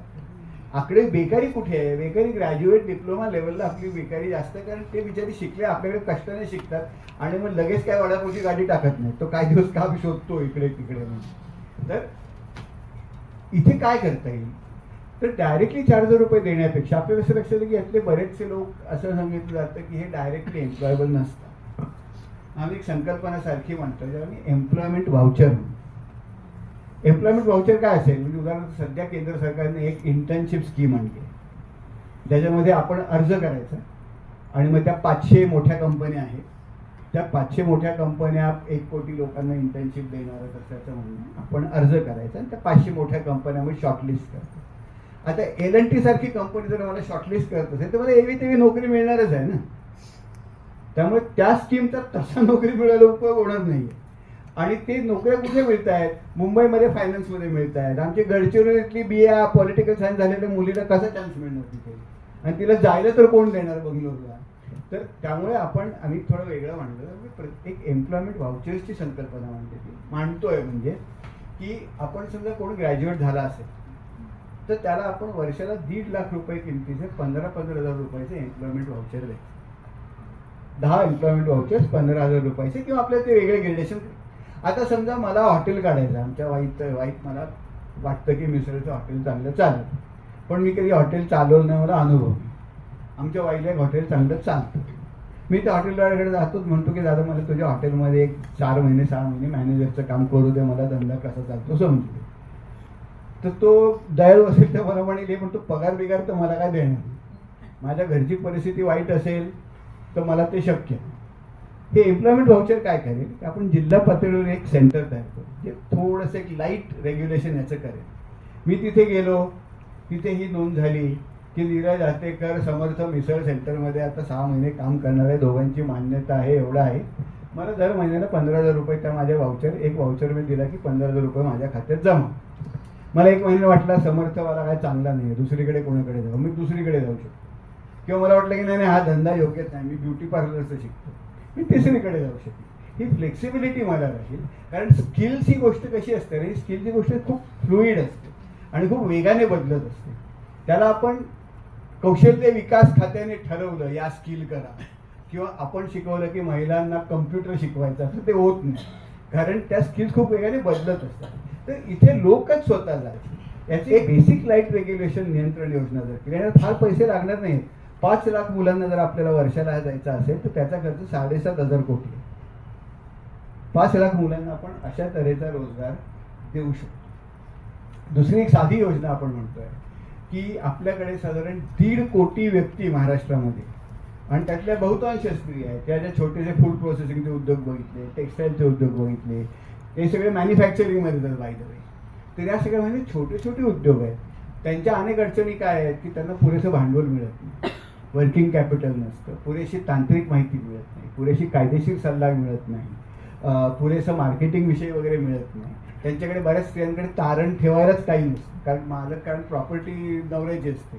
बरं, स्त्रिया आणि पुरुषांच्या धंद्यामध्ये एक महत्त्वाचा फरक असतो की स्त्रियांच्या व्यवसायांना अनपेड फॅमिली लेबर मिळत नाही, पुरुषांच्या व्यवसायाला अनपेड फॅमिली लेबर घरचाच कामगार मिळतो. हा हे महत्त्वाचे फरक आहे स्त्रियांच्या पुरुषांच्या डायनॅमिक्समध्ये. त्यामुळे आम्ही असं म्हणत होतो की साधारण 1.5 कोटी व्यवसाय आहेत ह्यांना आपण, आणि ह्यांची परिस्थिती वाईट आहे कारण ह्यांना सध्या बचत गट नावाचा एक प्रकार आहे आणि मायक्रो फायनान्स नावाची ज्या संस्था आहेत यांनी आता ह्यांची वित्तीय गरज ओळखून त्यांना भरपूर पैसे दिलेले आहेत आणि ते सावकारांपेक्षा वाईट दर्जाने 30-35% दराने ते कर्ज देतात आणि ते बघत नाहीत कर्ज देतात की ही परतफेड करू शकेल की नाही वगैरे. त्यांना कर्ज देणे आणि त्यांची बॉटम लाईन वाढवणे एवढाच विचार असतो. तेव्हा आम्ही अशी वेगळी मांडणी करतोय की या सगळ्या गटांना आपण शासन 3% व्याजाने कर्ज देऊ शकेल. हे 3% व्याज सुद्धा शासनच अंगावर घेईल, त्यांना व्याज द्यावं लागणार नाही. याचाच अर्थ 1 लाख कोटी रुपयाची कर्ज आपण दिली तर 3,000 कोटी रुपये शासनाला खर्च येईल. म्हणजे सर्वसाधारण व्यवसाय जे 65 लाख छोटे छोटे व्यवसाय आहेत प्रत्येकाला वर्षाला 1.5 लाख रुपयाचं कर्ज मिळू शकेल. आणि हे कोणाच्या थ्रू राबवायचं तर आपल्या पब्लिक सेक्टर बँक आहे. आपल्या पब्लिक सेक्टर बँकांमध्ये पूर्वी ही कामं करणारे लोक होते. म्हणजे अनेक बँकांमध्ये ॲग्रिकल्चर एक्सटेन्शन ऑफिसर होता, त्याला काम लोनचे काय संबंधच नसायचा, तो शेतकऱ्यांना जाऊन तांत्रिक माहिती द्यायचा. असे यांचे आपण छोटे छोटे एजंट तयार केले. एका गावामध्ये 4-5 गावांमध्ये एक शिकलेली मुलगी असेल, तिला बेसिक अकाउंट शिकवले, तिला बेसिक धंद्याचं काय प्रशिक्षण द्यायचं हे लोकांना कसं शिकवायचं हे ठरवलं, कसं हँडहोल्डिंग करायचं. आणि त्याच्या मार्फत जर हे कर्जाच्या देण्याच्या योजना, यांचे हिशेब ठेवायच्या योजना, मॅनेज करायच्या योजना जर शिकवल्या तर तिथे लोकांचं कपॅसिटी बिल्डिंग पण होईल आणि 3,000 कोटी रुपयांमध्ये आपल्याला 1 लाख कोटी रुपयाची कर्ज देता येतील. भले ते 10% कर्ज बुडली कर्ज दरवर्षी तरी, आणि बुडणं अपेक्षित आहे, सगळे धंदे काही चालत नाहीत, काही धंदे चालतात काही बंद होतात, तरी जास्तीत जास्त आपल्याला 10,000 कोटी रुपये खर्च. आपल्याला हे जे इंटर्नशिप योजना आहे 5 लाख विद्यार्थी, आम्ही हे म्हणतो की आपल्याकडे आज अनेक पातळ्यांवर सर्वसाधारण सुविधा द्यायलाच माणसं नाही आहेत सरकारकडे. म्हणजे भारत सरकारला आता क्लेलिंग स्टेट म्हणतात. क्लेलिंग स्टेट म्हणजे काय की त्याचं डोकं एकदम शाबूत असतं, ताकदवान, पण त्याच्या हातापायशी संबंध जोडलेला असतो, पाय कुठे जातो हात कुठे जातो हे काय त्याला कळत नाही. म्हणजे आपली ब्युरोक्रेसी भारताची वरच्या लेवलला खूप स्ट्रॉंग आहे. पण आपण जर खाली येत जातो ना, म्हणजे दर 5 वर्षांनी निवडणुका करू शकतात, कशा करतात ते तो प्रश्न वेगळा, पण ते करू शकतात. सगळ्यांचं वॅक्सिनेशन, सगळ्यांचं इनॉक्युलेशन करू शकतात. पण रोजचं जे government as day to day affair असतं, रेशन कार्ड देणे, रस्त्याचे खड्डे बुजवणे, आधार आणि काय जन्माचे दाखले देणे, ही कामं काय आपल्याकडे वेळेवर होत नाही. विशेषतः आरोग्याबाबत, शिक्षणाबाबत तो होत असतं, मुलांना नीट शिकवणं होत नाही. तर मग ह्या जी ग्राउंड लेवलला आपल्याला माणसं पाहिजे, त्यांचं मोठे डेफिसिट 2.5 लाख, आता आपल्याकडून 2.5-1 लाख पोस्ट वेकंट आहेत शासनाच्या, 44-45, 4-4.5 हजार तलाठी नाही आहेत आपल्याकडे. आपल्याकडे पुरेसे पोलीस नाही आहेत. म्हणजे महाराष्ट्रात 10,000 लोकांमागे 1.8 पोलीस आहेत, 1.8. त्यामुळे मग आपल्या ज्या साहजिक आहे FIRची नोंदणी होत नाही, तपास होत नाही, काही नाही, अनेक तऱ्हेला माणसं आवश्यक आहे. ही माणसं भरण्याची प्रक्रिया तर करावी. पण त्याचबरोबर आज आपल्या कॉलेजमधले जे विद्यार्थी आहेत, आज न्यू एज्युकेशन पॉलिसीमध्ये आपल्याला इंटर्नशिप योजना, ती 1 वर्षभर इंटर्नशिप करू शकतो. करू दे ना या मुलांना शासनाच्या वेगवेगळ्या खात्यांबरोबर काम कर, अंगणवाडी बरोबर काम. आज शाळेत, तुझ्या गावामध्ये शाळेतनं मुलं बाहेर पडली आहेत ना, त्या मुलांना संध्याकाळी शिकव, आम्ही नेमून देतो, त्या शाळेला सपोर्ट कर, तुला महिन्याला 15,000 रुपये देतो, वर्षभर 1.5 लाख रुपये होतील आणि त्याचं शेवटी एक स्किल बिल्डिंग सर्टिफिकेट होईल. आणि हीच मुलं मग म्हणजे शासनाची सप्लिमेंटरी कामं ही मुलं करू शकतील आणि त्याने रेग्युलर ज्या लेवल रोजच्या डे टू डे गोष्टी ज्या शासना आहेत, आणि ह्यालाही किती रुपये लागतील, ह्याला आपण 1 लाख यांना केलं तर 1,500 कोटी रुपये. आज मंत्रालयामध्ये जर आपण गेलो तर मंत्रालयामध्ये निरनिराळ्या खात्यांमध्ये मोठे कन्सल्टंट्स घेतात, ग्रँट थॉर्न्टनचे, प्राइस वॉटर. मंत्रालयाच्या सेक्रेटरींना सांगायला त्यांच्यापुढे PPT बनवायला 1,500 कोटी रुपये शासन खर्च करत होते 3 वर्षात. आता ते वाढले असणार. ही सगळी कामं, मी मंत्रालयात होतो 1 वर्षभर, मी आदिवासी विकास विभागात काम केलं. मला आयुष्यातलं सर्वात जास्त शिकायला तिथेच मिळालं. म्हणजे मी करू शकेल असं वाटतं ते काय मी करू शकलो नाही, पण बऱ्याच गोष्टी मला शिकायला आयुष्यभराची शिदोरी मिळाली तिकडनं. तुम्ही सगळ्यांनी 1,500 कोटी रुपये जे खर्च करतोय, ही कामं तर माझ्या विद्यापीठातला BAचा पोरगा पण करू शकतो. काहीच नसतं तिथे. म्हणजे आता आमच्याकडे, मी आदिवासी विकास विभागात होतो, आमच्याकडे एक पेसा पंचायत एक्सेस शेड्यूल्ड एरियामध्ये आमची मुलं काम करत होती आणि 2-2, 3-3 वर्ष शेड्यूल्ड घेऊन काम केली. तर आमचा तो कन्सल्टंट बदलल्यावर एक नवीन कन्सल्टंटची टीम येऊन बसली आणि आम्ही तुमच्या कामाचं आता मूल्यमापन करणार. मग एका मुलाला तू काय करतोस हा पेसा, नाही नाही आधी मला सांग पेसाचा फुल फॉर्म काय, म्हणजे इतपास नव्हतं, त्याला माहीतच नव्हतं हे. तर इतक्या लेवलला आपण जर पैसे खर्च करतो, 1500 कोटी रुपये 1 लाख विद्यार्थ्यांना तुम्ही कामं करून ते जमिनीवर कामं करू शकतील. 5 लाख विद्यार्थी केले तर तुमचे 7.5 किती होते, 7.5 कोटी होते. म्हणजे हे 15, 20, 30 हजार कोटीमध्ये आपण एकट्या लाडक्या बहिणीवर आपण 46,000 कोटी खर्च करतो. प्रश्न पैशाचा नाही, आपल्याकडे पैसे नाही. म्हणजे या क्षणी आपला जो गेल्या वर्षीचं उत्पन्न आहे हे 5 लाख कोटी रुपये आहे. या 5 लाख कोटी रुपयामध्ये महाराष्ट्र शासनाच्या साधारण आपल्याला 2.25 लाख कोटी रुपये हे पगार, व्याज आणि पेन्शन या 3वर द्यायला. नंतर 75,000 कोटी रुपये वेगळ्या योजनांमुळे आले, म्हणजे ते झाले 3.5 लाख कोटी. उरले किती? 1.5 लाख कोटी. महायुती महाविकास आघाडी म्हणते की आम्ही 1,500 ते 3,000 करणार, म्हणजे अजून 50,000 कोटी तिथे, म्हणजे 1 लाख कोटी उरले. त्याच्यानंतर उरलेले 4,000 वगैरे म्हणजे आपल्याला फार पैसे बाकीची कामं करायला काहीच उरणार नाहीत तुमच्याकडे. ना शिक्षक भरती तुम्हाला करता येणार, ना तुम्हाला अंगणवाडी सेविकांची भरती करता येणार, ना तुम्हाला तुमचे डिस्ट्रिक्ट तलाठ्यांची भरती करता येणार, काहीच करता येणार. मग ह्याच्यापेक्षा हे पैसे असेच वापरण्यापेक्षा आपण जर या गोष्टी केल्या आणि त्याच्याच बरोबर आपण जे महिलांविषयी मगाशी जे बोललो की जे अनपेड फॅमिलीवर जे आपण मोजल्या जात नाही ते काम मोजल्या कसं जाईल, ते काम जे करायला लागतं, जे केअरवर्क करायला लागतं, त्यासाठी ज्या पब्लिक फॅसिलिटीज उपलब्ध व्हायला पाहिजेत की जेणेकरून त्या केअरवर्कचं बर्डन कमी होईल. तर त्या केअरवर्कचं बर्डन कसं बघायला येईल. आपण मुलं म्हणजे मला इतकाच तर प्रॉब्लेम आहे की आपण जे लाडकी बहीण म्हणतो आणि त्या योजनेला त्याच्यामध्येच ऑलरेडी एक जेंडर स्टिरियोटायपिंग की बहिणीला भाऊ पैसे उचलून देतो, वेरस करायला काय पाहिजे, करायला पाहिजे ते घरातलं सगळं काम इक्विटेबल करायचं असेल तर जेंडर स्टिरियोटायपिंग आपण हा खूप घातक आहे आपल्याला. पण आपली ही चर्चाच सगळी आपण ती उलटी फिरवलेली आहे आणि त्याच्यामुळे मला वाटतं म्हणून मी ते छोटी पुस्तिकाही लिहिली होती आणि हे सापडेल तिकडे बोलत असतो मी, त्याचा काहीतरी परिणाम होईल म्हणून. तुम्ही पण मला बोलून ऐकून घेण्याची संधी दिली, त्याबद्दल मी तुमचा आभारी आहे.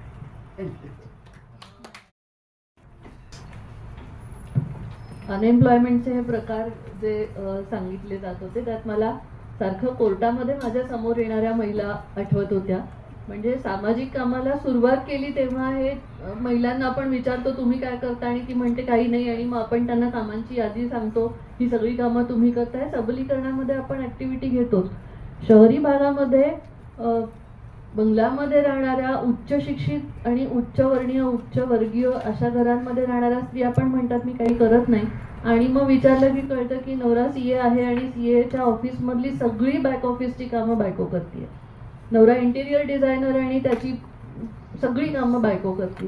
हे खूप गंभीर आणि अर्थात नंतर मेंटेनन्स मागताना तर मोठेच प्रॉब्लेम असतात. त्यामुळे ह्याच्यावर खरंच अजून बोलणं व्हायला पाहिजे. पण आता सुद्धा जे काही आपण ऐकले ते खूपच अस्वस्थ करणारं आहे. जे आपण दैनंदिन भाषेमध्ये बोलतो ते आकड्यांमध्ये समजून घेणं अजून जास्त अंगावर येणारं होतं. आपण आता चर्चेसाठी फोरम ओपन करूया. काही चर्चा, कमेंट्स, सूचना असतील तर नक्कीच प्लीज. आधी साधनाकडे देते मी. की 2 प्रकारच्या मला गोष्टी दिसतात. एक तर निराशा सगळ्या तरुण मुला मुलींच्यात आहेच, आणि सगळेजण त्यांना म्हणत असतात शिका शिका, म्हणजे तेही आवश्यक आहे, पण शिका कशाला असं त्यांना मनात पडत असतं. तर हा शहाणपणा कसा शिकला पाहिजे ह्याच्याकरता एकदा म्हणजे मला नेहमी असं वाटतं की मुलांना अशा प्रकारची जर आपण तुम्ही म्हणताय तसे व्हाउचर वगैरे एखाद्या संस्थेला देणं शक्य नाही आहे, पण काही अभ्यास त्यांच्याकडनं करून घेणं आणि वास्तव परिस्थिती काय आहे म्हणजे समज आकडेवारीतली आणि वास्तवाची वाढवायला पाहिजे. म्हणजे ही लाडकी बहीण किंवा आता महाविकास आघाडीने महालक्ष्मी त्यातली एकच सेव्हिंग ग्रेस अशी आहे मात्र की स्त्रियांच्या अनपेड कामाचे त्यांना पैसे मिळाले पाहिजेत असा कुठेतरी राहुल गांधींच्या एका भाषणात मात्र उल्लेख होता. सो मला जरा बरं वाटलं होतं तेव्हा. पण आता परत ते महालक्ष्मी नावात बरंच काही घेऊन जातं. तर असा एक अभ्यास आम्ही कसा करावा असं मी पूजा ठाकूर इथे आली आहे, तिच्याशी आम्ही चर्चा करत होतो. तर आपण काही छोट्याशा अभ्यास आम्हाला सुचवू शकला. म्हणून पहिल्यांदा स्त्रियांच्या या कामाचं आणि हे करणं शक्य आहे, त्यालासुद्धा मेथॉडॉलॉजीज आहेत आणि हे सातत्याने जर लावून सगळं बदलेल. आपला GDP खूप मोठ्या प्रमाणात, म्हणजे आपल्याला GDP वाढवायला आपल्याला सांगतात आम्ही पूल बांधतो आणि जंगलं तोडतो आणि नद्या घाण करतो. तसं न करता आपण स्त्रियांचं काम नीट मोजलं तरी आपला GDP बऱ्यापैकी वाढू शकेल, कारण ते अनपेड काम खूप आहे आपल्याकडे. तर हे जे आहे की आपण एक छोटासा अभ्यास करूया की स्त्रियांचं जे अनपेड वर्क आहे आपल्या डेटामध्ये, टाईम यूज त्याला काही लागत नाही, त्याला फक्त टाईम यूज सर्वे लागतो जो आहे आपल्याकडे, आणि त्याची डिटेल्ड डेटा वाचायची जी कपॅसिटी आहे युनिट लेवलची तीसुद्धा आपल्याकडे पुरेशा प्रमाणात तांत्रिक गोष्टी आहेत. तर मग आपण हे सगळं एकत्र घेऊन एक छोटासा पेपर याच्यावर लिहूया की हे अनपेड फॅमिली वर्क जे आहे, अनपेड वर्क स्त्रियांचं आहे, ज्याला तुम्ही सध्या SNA अकाउंट्समध्ये मोजत नाही आहात, ते मोजता कसं येईल, त्याची प्रॅक्टिकल सिस्टम काय असावी. हे काम जर खरंच आपण, आणि हे काम करण्यासारखं आहे, हे जर केलं आणि त्याच्यावर एक चांगली पुस्तिका काढली, सिस्टम कशी होऊ शकेल, ते एक उत्तम ॲडव्होकसीचा तो पॉईंट होऊ शकेल. आणि मग त्याच्यानंतर आपण म्हणू ना की स्त्रियांना अनपेड कामाचे पैसे द्यायला लागतात. मला दुसरा भाग असा वाटतो की स्त्रियांना ते जे काम करतायत त्यांचे पैसे देण्यापेक्षा ते काम एकतर त्यांचं करायला लागू नये, ते कामं घरातल्या सगळ्यांनी वाटून घ्यावीत. आणि दुसरं म्हणजे जे काय काम स्त्रियांना करायला लागतं त्याला जे काय पब्लिक सपोर्ट लागतो, जे काय इन्फ्रास्ट्रक्चरल सपोर्ट लागतो, सोयीसुविधा लागतात, त्या सोयीसुविधा उत्तमप्रमाणे कशा मिळतील हे खूप महत्त्वाचं आहे. म्हणजे आता क्लॉडिया गोल्डिन नावाच्या ज्या बाई आहेत ते खूप इंटरेस्टिंग आहेत, त्यांनी काम केलं. त्यांना इकॉनॉमिक्समध्ये नोबेल प्राईज मिळालं गेल्या वर्षी, आणि त्यांनी बायकांच्या कामावरच PhD, त्यांचं सगळं काम आहे विमेन्स वर्क, आणि स्वतंत्रपणे नोबेल प्राईज मिळालेली क्लॉडिया गोल्डिन ही पहिली महिला आहे इतक्या वर्षामध्ये. म्हणजे आत्तापर्यंत फक्त एकांना ह्यांना मिळालं होतं, ट्रॅजेडी ऑफ द कॉमन्स म्हणून एक त्या पॉलिटिकल सायन्स, ते शेड मिळालं होतं. त्याच्यानंतर गेल्या जवळजवळ 30-50-55 वर्षामध्ये एकट्याच आहेत. क्लॉडिया गोल्डिननी 2 मुद्दे म्हटले. त्यांनी एक मदरहूड पेनल्टी म्हणून एक त्यांनी अशी आकडेवारी दाखवली. त्या म्हटले की एखाद्या हार्वर्ड बिझनेस स्कूल किंवा कुठलं एक विद्यापीठ घ्या, त्यामधनं मुलं आणि मुली बाहेर पडतात. पहिल्या वर्षी त्यांचा पगार सेम असतो, दुसऱ्या वर्षी त्यांचा पगार सेम असतो, पण हळूहळू पुरुषांचा पगार वाढत जातो आणि स्त्रियांची कमाई कमी कमी कमी कमी कमी होत जाते. आणि मग नंतर त्या परत जेव्हा वाढते तेव्हा ती पहिल्या सुरुवातीच्या लेवलवरनं सुरुवात करायला लागते. कारण काय असतं तर स्त्रियांना मुलं होतात, त्यांना मुलांचं संगोपन करायचं. मदरहूड पेनल्टी हा जगभर खूप मोठा भाग आहे. आणि या मदरहूड पेनल्टीचा म्हणजे या गोष्टींची खरं तर आपल्या सगळ्या चळवळींमध्ये आणि याच्यामध्ये चर्चा झाली पाहिजे. क्लॉडिया गोल्डिनचं काम खूप महत्त्वाचं आहे. तर मला वाटतं की अनेक इश्यूज आहेत. म्हणजे फक्त महिलांना आम्ही अनपेड कामासाठी पैसे देतो हे काय, म्हणजे हे खूप वरवरचं आणि थातूरमातूर काहीतरी आहे. त्याला राहुल गांधींना जर काही खरंच याच्यात करायचं असेल तर थोडंसं त्यांनी असं म्हणायला पाहिजे की आम्ही हे काम काउंट करायचा प्रयत्न करू, त्याच्यासाठी आवश्यक सुविधा देऊ, एक कमी बर्डनसम, कमी ड्रजरी होईल, घरात सगळे वाटून घेतील, या दृष्टीने आम्ही प्रयत्न करू.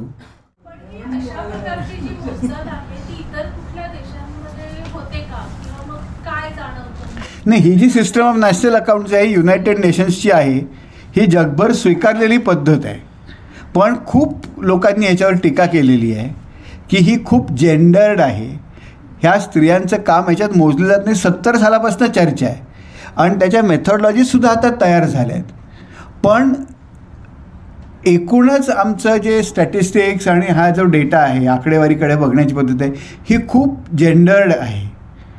आणि अर्थशास्त्रामध्ये तर ते खूपच जास्त आहे. म्हणजे एक नुकतंच पुस्तक आलेलं आहे, ते आता मला पटकन त्यांचं नाव आठवत नाही, विमेन हू मेड इकॉनॉमिक्स म्हणून. एक खरं सगळ्यांनी वाचावं असं पुस्तक आहे, विमेन हू मेड इकॉनॉमिक्स. ते ज्यांनी लिहिलं आहे त्या पॉलिटिशियन आहेत.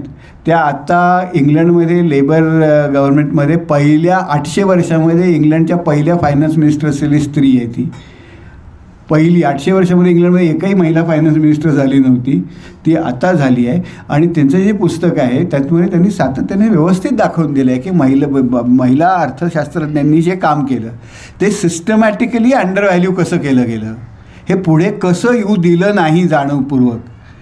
एका जेंडर पर्स्पेक्टिव्ह. त्यामुळे हा विषय नुसताच पॉसिबिलिटीचा तांत्रिक नाही आहे, त्याला पॉलिटिक्स पण त्याचं आहे, त्याची सोशॉलॉजी आहे आणि त्यामुळे ते लावून धरणं आवश्यक आहे. पण हे जे अनपेड श्रमाचं मूल्य आहे, म्हणजे पहिलं तर ते श्रमाचं मूल्य त्याच्यामध्ये हे विशेषतः कौटुंबिक श्रम असतात आणि कुटुंबाची स्थिती नसते की म्हणजे पुन्हा त्याच ताटातलं वाटीतलं ताटात अशाच पद्धतीने होईल.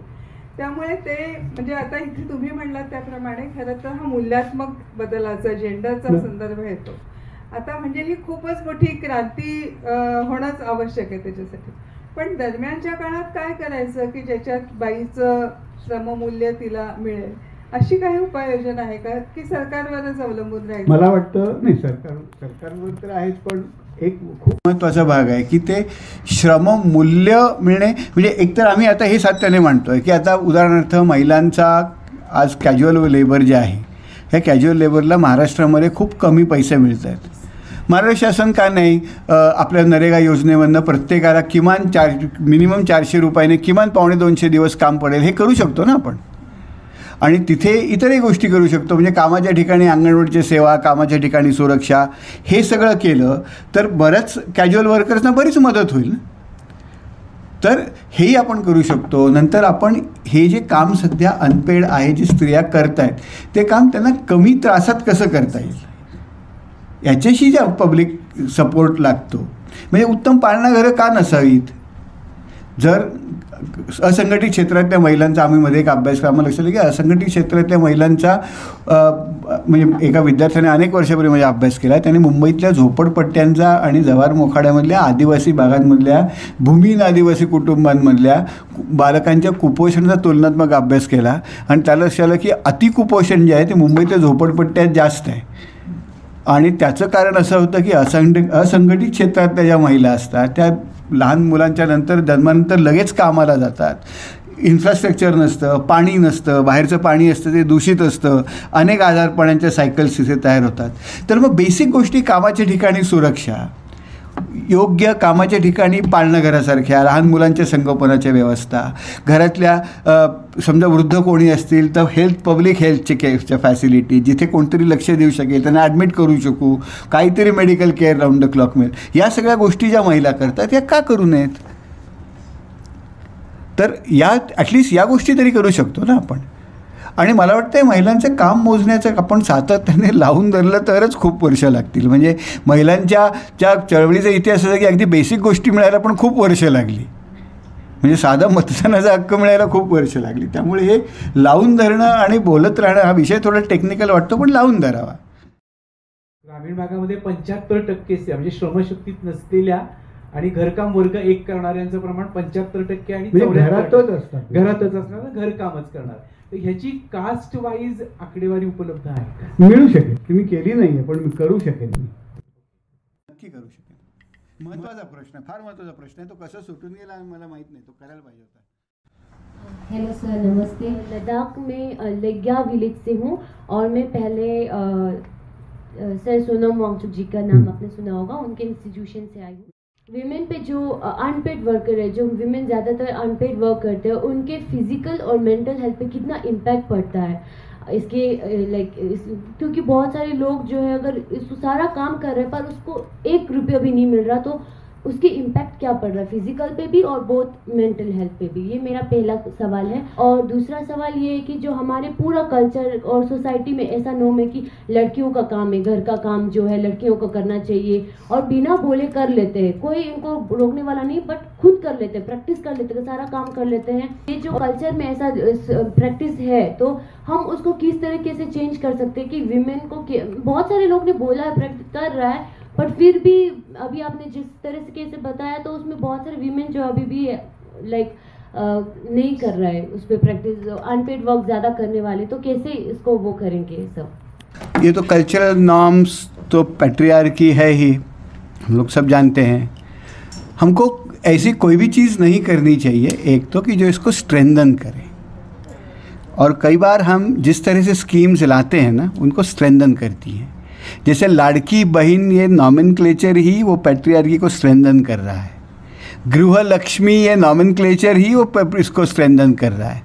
क्योंकि हमको तो ये देखना चाहिए, औरतों को भी देखना चाहिए कि भैया मैं आपकी लाड़की बहन हूँ या नहीं हूँ, इसका कोई मतलब नहीं है, बहन हूँ, भाई हूँ, मामा हूँ, कोई भी हो, मैं इसका नागरिक हूँ और नागरिक करके मेरे को कुछ सुविधाएं चाहिए।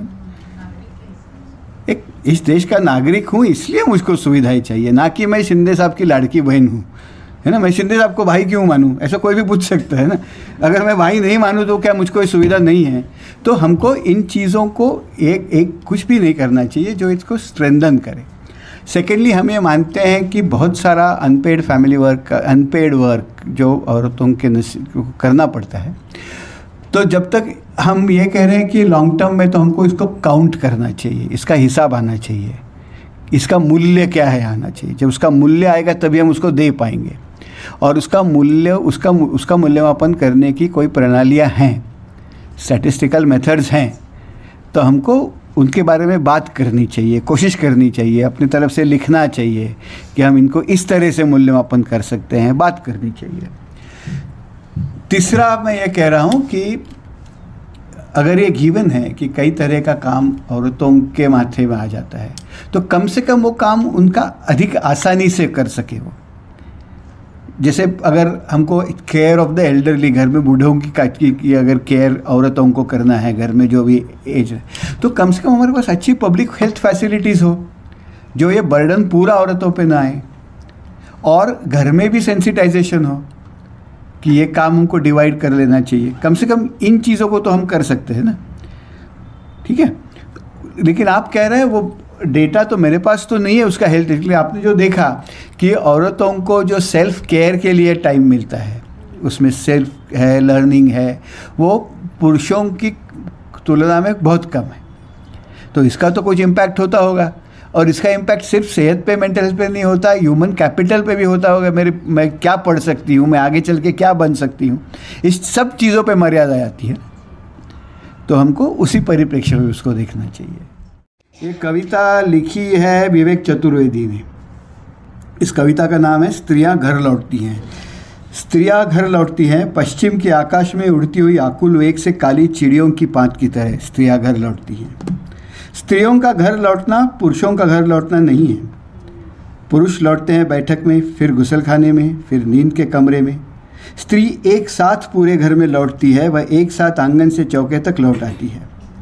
स्त्री बच्चे की भूख में रोटी बनकर लौटती है। स्त्री लौटती है दाल भात में, टूटी खाट में, जतन से लगाई मसारी में, वह आंगन की तुलसी और कनेर में लौट आती है। स्त्री है जो प्राय स्त्री की तरह नहीं लौटती, पत्नी, बहन, माँ या बेटी की तरह लौटती है। स्त्री है जो बस रात की नींद में नहीं लौट सकती, उसे सुबह की चिंताओं में भी लौटना होता है। स्त्री चिड़िया सी लौटती है और थोड़ी मिट्टी रोज़ पंजों में भर लाती है और छोड़ देती है आंगन में। घर भी एक बच्चा है स्त्री के लिए, जो रोज़ थोड़ा और बड़ा होता है। लौटती है स्त्री तो घास आंगन की हो जाती है थोड़ी और हरी, कवेलू छप्पर के हो जाते हैं ज़रा और लाल। दरअसल एक स्त्री का घर लौटना मत स्त्री का घर लौटना नहीं है, धरती का अपनी दूरी पर लौटना है। ऐसे कविता है। तो मैं सिर्फ ये कह रहा हूँ कि इसको हमको डेटा, स्टैटिस्टिक्स और मेजरमेंट में लाना चाहिए। इतका सुंदर अभ्यासपूर्वक हे अभ्यास सत्र 12वं जे आज झालं ते खरोखर आत्ताच्या लोकशाहीची जी मूल्य आपण म्हणतो की जपली पाहिजेत, त्याच्यातला हा एक महत्त्वाचा भाग आपल्याला अभ्यास देऊन गेलेला आहे. नुसतं हे व्याख्यान नाही झालं तर एक अभ्यास करायला लावणारा हा विषय होता. समाजवादी महिला सभेच्या वतीने मी सांगते की महिलांचं सबलीकरण आणि हे जे सगळे ओळीने विषय येतात त्याच्यामध्ये आम्हीसुद्धा महिलांना उद्योग जे दिले होते ते उद्योग आम्ही 4.5 तासाची शिफ्ट केली होती. कारण ती जाणीव अशी ठेवली होती की महिलांची ताकद मिळाली पाहिजे. आणि आम्हाला लेबर ऑफिसनीसुद्धा अडवलं होतं की तुम्ही 8 तासाची शिफ्ट का नाही देत. पण त्यांची ताकद ती तेवढी घरकाम करून त्यांना करणं शक्य नव्हतं. म्हणून त्यावेळेला आम्ही ठासूनपणे सांगितलं की नाही, आम्ही जे वेतन देऊ निम्म, पण ते 4.5 तासाचं. पण त्यावेळेला त्या महिलांना ते जरूर होतं, आवश्यकता होती त्या रोजगाराची. आणि त्याच काळामध्ये एक श्रमशक्तीचा अहवाल सादर केला होता. 2 दिवसाचं ते एक हे झालं होतं. इला भट आणि शांता वैद्य यांनी ते पुस्तक तयार केलं होतं आणि ते अतिशय सुरेख अभ्यासपूर्ण असं पुस्तक अजूनही आपल्याकडे आहे. आणि आत्ताचे जी आकडेवारी बघितली तेव्हा मला त्या पुस्तकांची आठवण झाली की त्या पुस्तकामध्ये म्हणजे इला भट यांनी इतकी सविस्तरपणे ती मांडणी केली होती. त्या गुजरातमध्ये त्या असंघटित महिलांच्या ह्याच्यामध्ये काम करत होत्या. त्याच्यामुळे समाजवादी महिला सभा ही सातत्याने प्रबोधनाचं काम करत आलेलीच आहे. आणि आत्ता ही जे अभ्यास मंडळं सुरू झालेली आहेत, पूर्वी महिला आमच्या ह्या सगळ्या कामगार भगिनी होत्या, काही संघटनांच्या प्रतिनिधी त्यावेळेला येत होत्या.